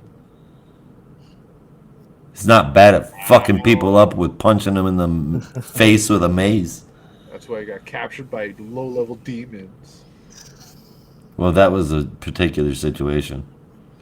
Do you remember what it was? Well, he did get stabbed in the chest with a Yeah. flaming Zord. Right. So, there was that. Yeah. He's such a badass when he gets stabbed in the chest with a flaming sword. All right. Well, I'd like to see the Ultron against the flaming sword. Mr. I'm too cool. Where we start having to throw Hal's problems back at him. Look, you already know that Hal is my least favorite of the 7 Earth Lanterns. Which is also a crazy take. I will never shy Go away on. from throwing problems at Hal. Okay, so Batman, the Dying Da-na-na-na-na-na-na. Yes. This is written by Chip Zdarsky, art from Tony S. Daniel. Hell yeah, best Batman artist, fight me. Colors from Toma Mori and letters from Clayton Cowles. This is our last book of the week. Hallelujah, guys, we did it. Been a long one. Yes, indeed. We made it. Oh my God, it's Legacy 921. We're getting close to 1,000 issues of Batman. I can't wait for that selection of variant covers. Yeah. One of us may be writing in Batman 1000. Oh. Dare to dream. Dare to dream. That's all I'm saying. I look forward to that backup story from Brandon Tran. That's gonna be good. I wish.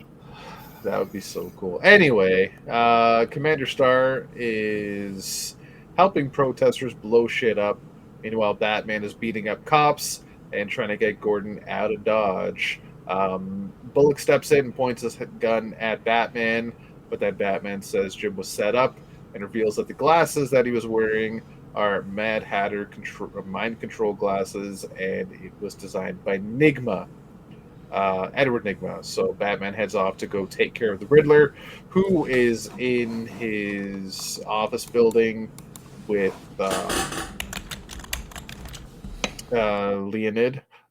Riddler tells him he might want to leave as the guest of honor will soon arrive, and he does. Batman arrives at Nigmatech and solves a various set of annoying riddles and puzzles designed to keep Batman on his toes, as the Riddler does. He takes care of them all, but eventually gets tired of shit and says to Enigma, look, I've solved most of your shit, and I've figured shit out, okay? I've saved Jervis, and you're an idiot. The Court of Owls is trying to use your servers to take over the world. Leonid is most likely Russian-backed. So the Court of Owls are backed by Russian spies, and with your tech, they are now able to hack into any server on the planet, including nuclear missiles. You fucked up, son. So Riddler starts to second-guess himself and starts to help Batman by giving him access to his server. But by the time he gets there, he is met by various members of the Court of Owls, Jim Gordon shows up to help out and takes down some Court of Owls assassins, which, oh no, never mind. I was going to say, those are talents. I was going to say, how the hell is he able to just do it with a fire extinguisher? Because they used to be dead, but no, these are normal people. They're not talents. Not talents. Not talents, yeah. Not the talent. The the server that has the cryptography code is missing, so Leonid Cull must have it. Gordon says, I'll take care of Enigma, you go get the stuff that you need. Batman heads out, leaves a utility belt with Gordon as he goes to his car to get backup.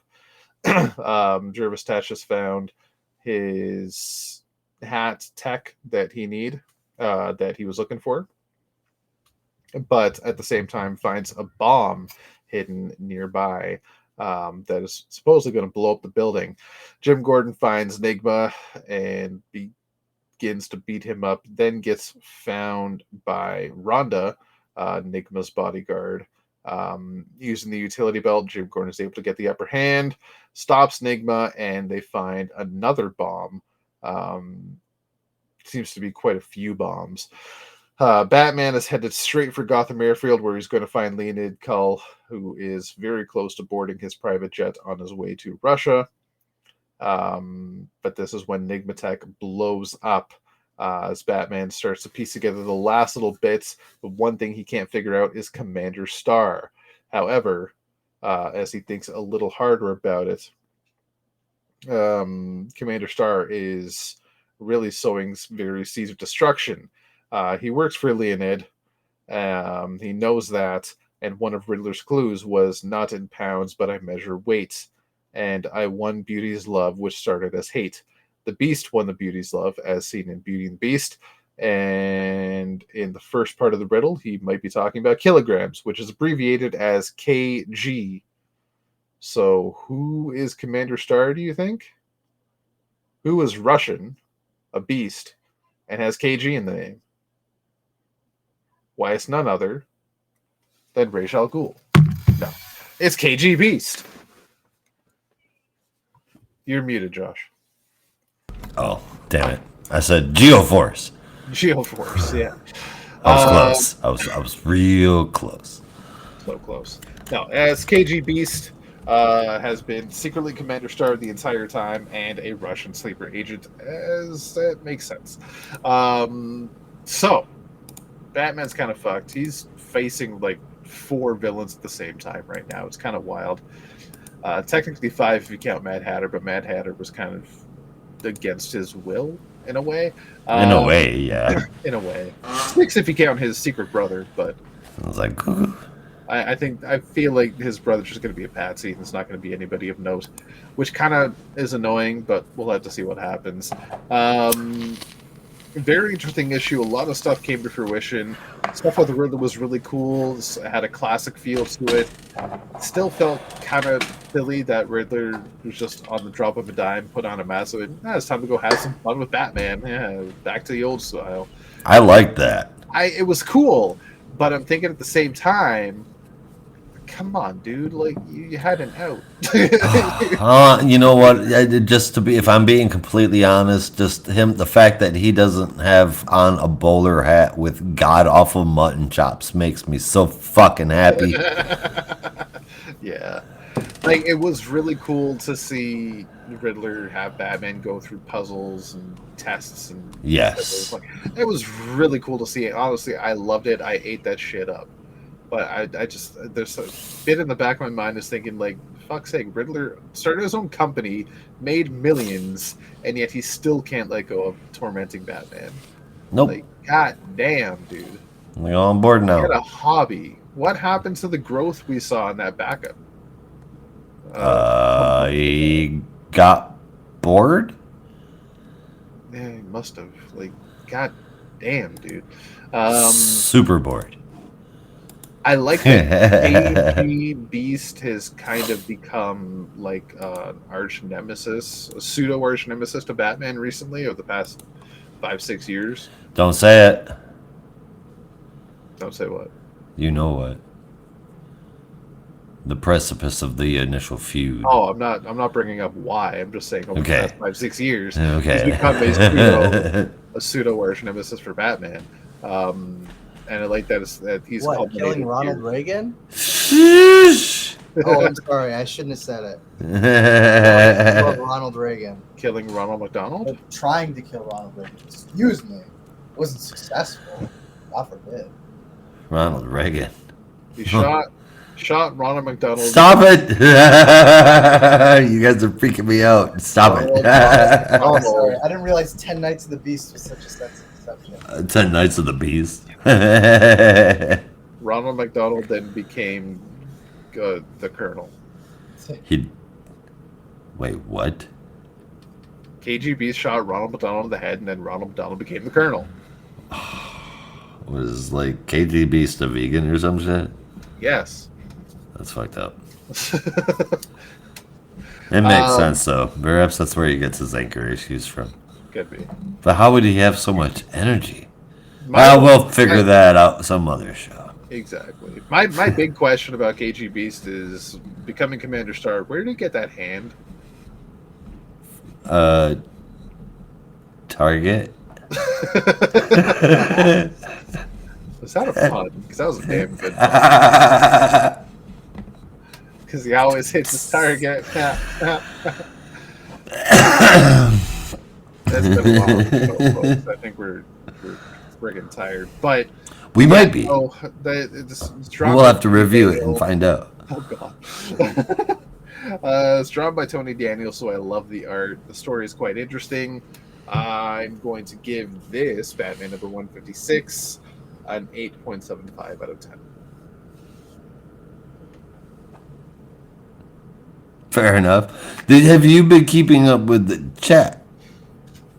Yeah, Brady's talking his shit again. Yep. If you put in 1/10 of the energy you do putting in this podcast, we could have a wrestling podcast. Called out. And if you put in 1/10 of the noise cancellation you need in your microphone, you might be able to sustain conversation on the podcast. Yes. We've had a couple of visitors. Waleed, Russell, Jared, thank you guys very much for watching. Gaslighting. He's funny. No. I'm sorry, Rob. Were you done talking?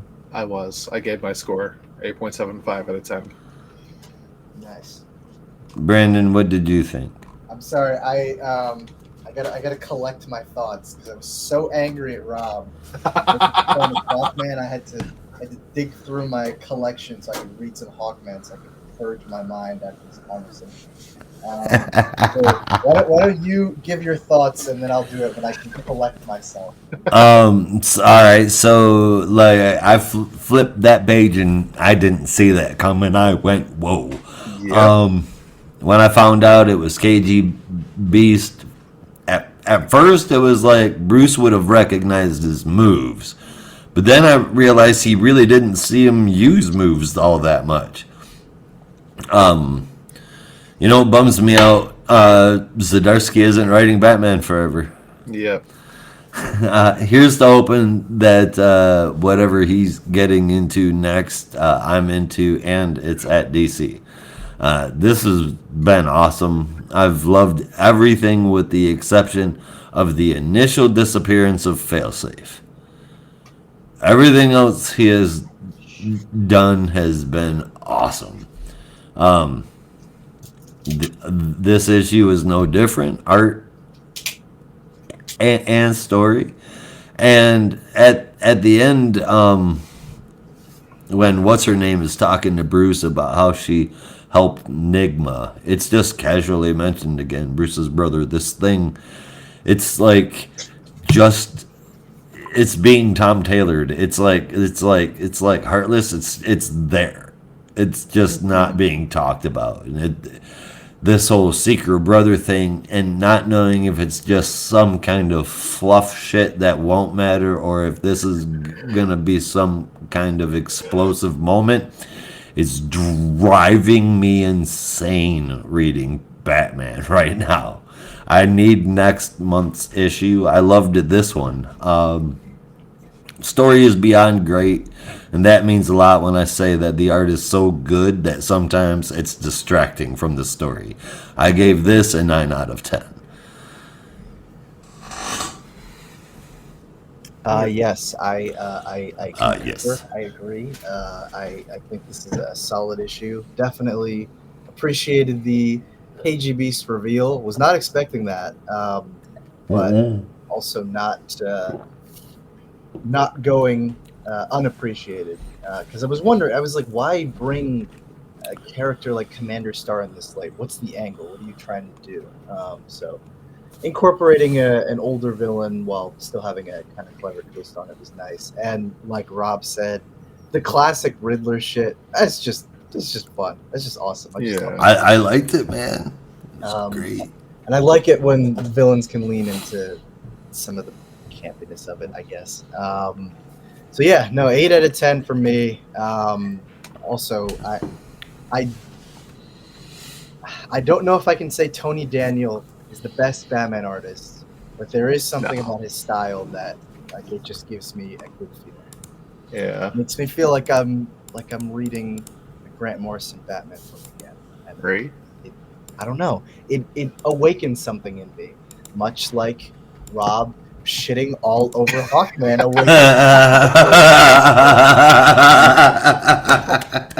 I thought you moved on from this. I would never move on. I would never forget. I would never let go. I would never compromise. I'm turning into Rorschach.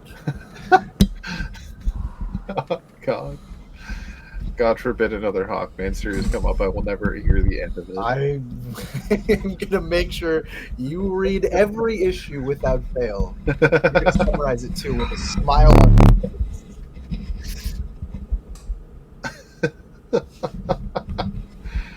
All right. Wait, did you give your score?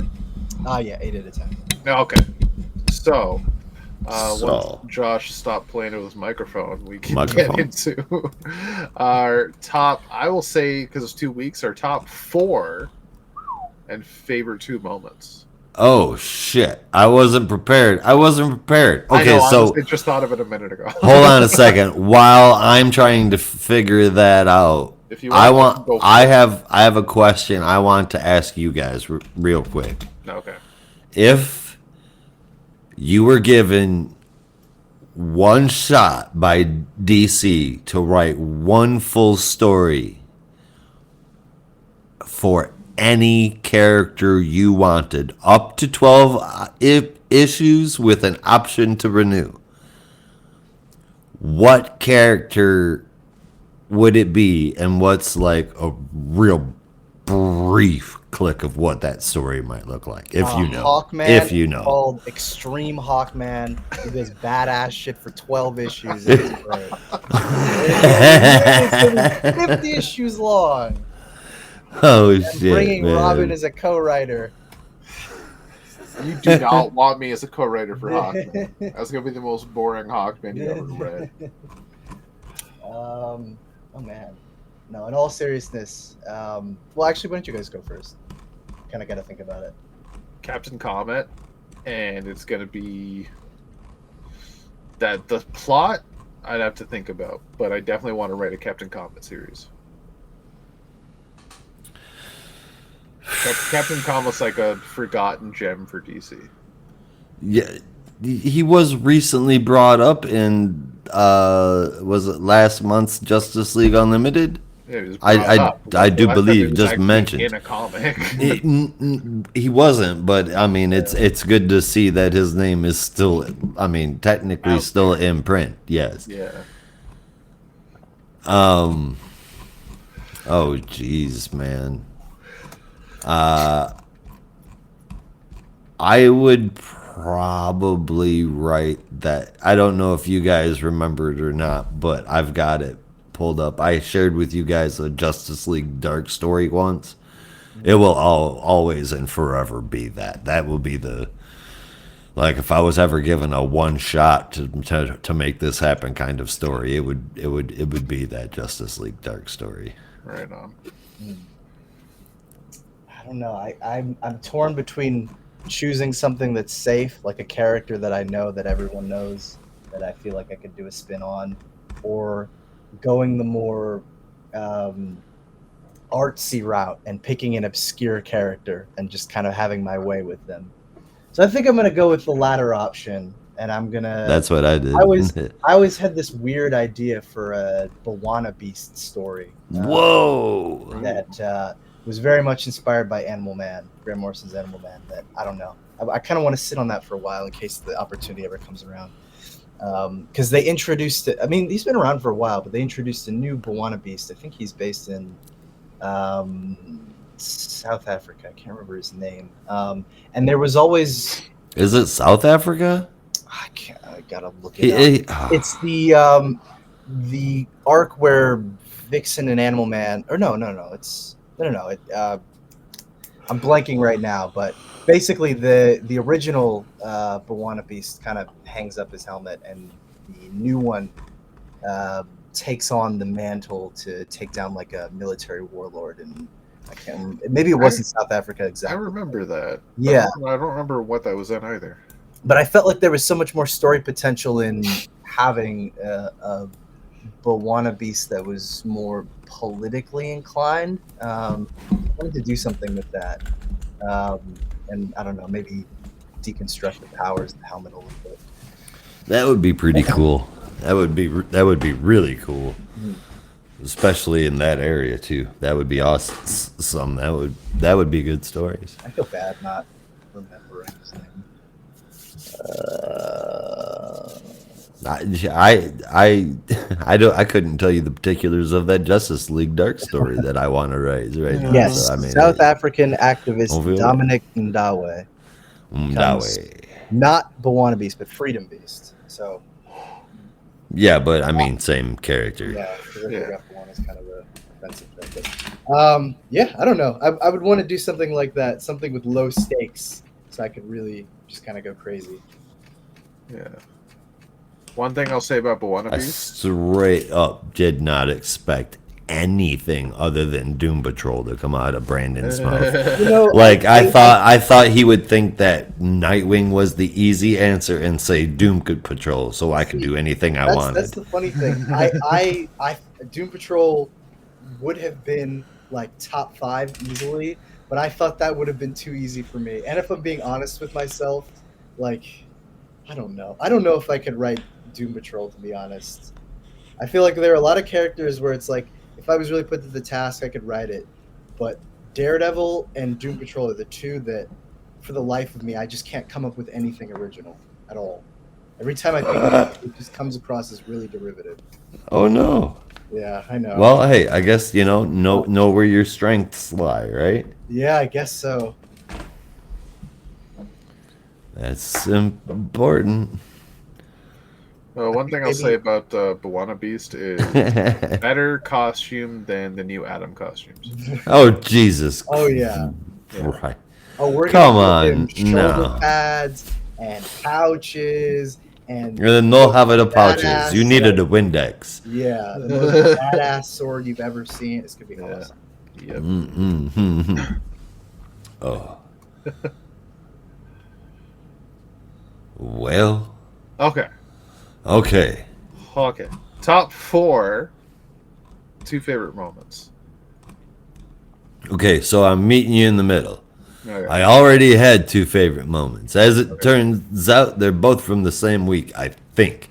But too befuddled to be able to go back and pick out another one. So this is where we're at. But my top 4 I can do. 4th place is Flash 16. I absolutely love that shit. The next 3 are just stellar. 3rd place is Justice League The Atom Project number 1. Number 2 is JSA 3. And number 1 is Batman 156. 156. Awesome books this last couple of weeks. And my favorite moment, number 1, is the splash page of Captain Atom all by himself. That was fantastic. That was great artwork. And then because I'm a big fan of the dad joke, and it's a joke that I make all the time. Is the Oprah joke? I'm going to include that when Onyx says, "I feel like Oprah, you get an antidote, and you get an antidote, and you get." I loved it. It was a little bit of me in comics. Favorite moment. Right on. Brandon, you want to go next? I suppose I can. Number 4, I think I'm going to give to Shazam. Number 3, Birds of Prey. Number 2, Green Arrow. And number 1 is a tough call between JSA and Superman. Sorry, Superman. I'm going to have to give it to JSA this week. And if only to spite Rob for his terrible taste. Not liking Hawkman? Favorite moment from this week is from JSA number 3, where Hawkman says, "I'm going to beat that smile off your smug face," which is exactly how I feel when you say you hate him.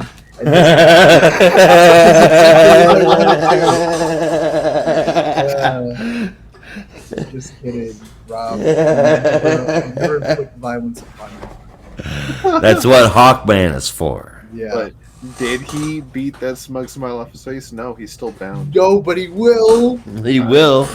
I think I'd like to see you do it if you were bound with the innards of angels. I think Kendra's going to be the one to save his ass because Hawkgirl's cooler. Not cooler than Hawkwoman. Whatever. I don't think so. Cooler than Hawkman, but not cooler than Hawkwoman. Hawkman, basically. Shut your dirty pirate hooker mouth. I'm sorry. I also got distracted by yet another of Russell's comments. Russell's comments or something else. Yeah. We have some good arguments there. Oh, man. I can only imagine. All right, so for me, number 4, I'm going to have Detective Comics. Number 3 is going to be Birds of Prey. Number 2 is going to be Shazam. I'll be honest, those two are very interchangeable for me, is between 2 and 3. And number 1 is Superman. Favorite moment number 1 is going to be from TheFlash with Irie saying, "I thought we were done with all that pseudoscience stuff." I was so happy to say it because I'm thinking, yeah. I thought Me too. That's what I was saying. And my other favorite moment in Shazam is when Freddy gets his pantheon of powers from Hephaestus. So that is fucking cool. I like that. Indeed. I like that it was like interlocked between both Billy's pantheon and Freddy's pantheon. Yeah, you got to see the similarities, Yeah. the crossover. Yeah, it was really cool. Indeed it was. All right. Excuse me. So that is our double spread page of a week. God damn, it's been a long one. I am beat, so I'm gonna go sleep. Yes, indeed. You will hear from me next. You'll hear from me tomorrow with the honorable mentions. I'll be releasing those as well as this show when it is released along on Spotify. The show followed the following day. And next week we will be covering on this show Absolute Batman 4, Action Comics 1082. Batman and Robin 17, Batman Dark Patterns 2, that's so good. Aquaman 1, DC vs. Vampires World War V6, Green Lantern Fractured Spectrum number 1, and Black Lightning number 3. So thank you everybody for watching. We will be back next week covering all of DC's weekly releases, same geek time, same geek channel. And that is the show. We're getting out of here, so you'll have to as well. Be careful out there. And remember, in the Geek Matrix, everybody has a home. In the Geek Matrix, you are not alone. Finger guns. Peace. So I was looking at League of Comic Geeks, and it doesn't have like half the books you mentioned. Well, you're doing it wrong. I don't know what I'm doing wrong. It didn't change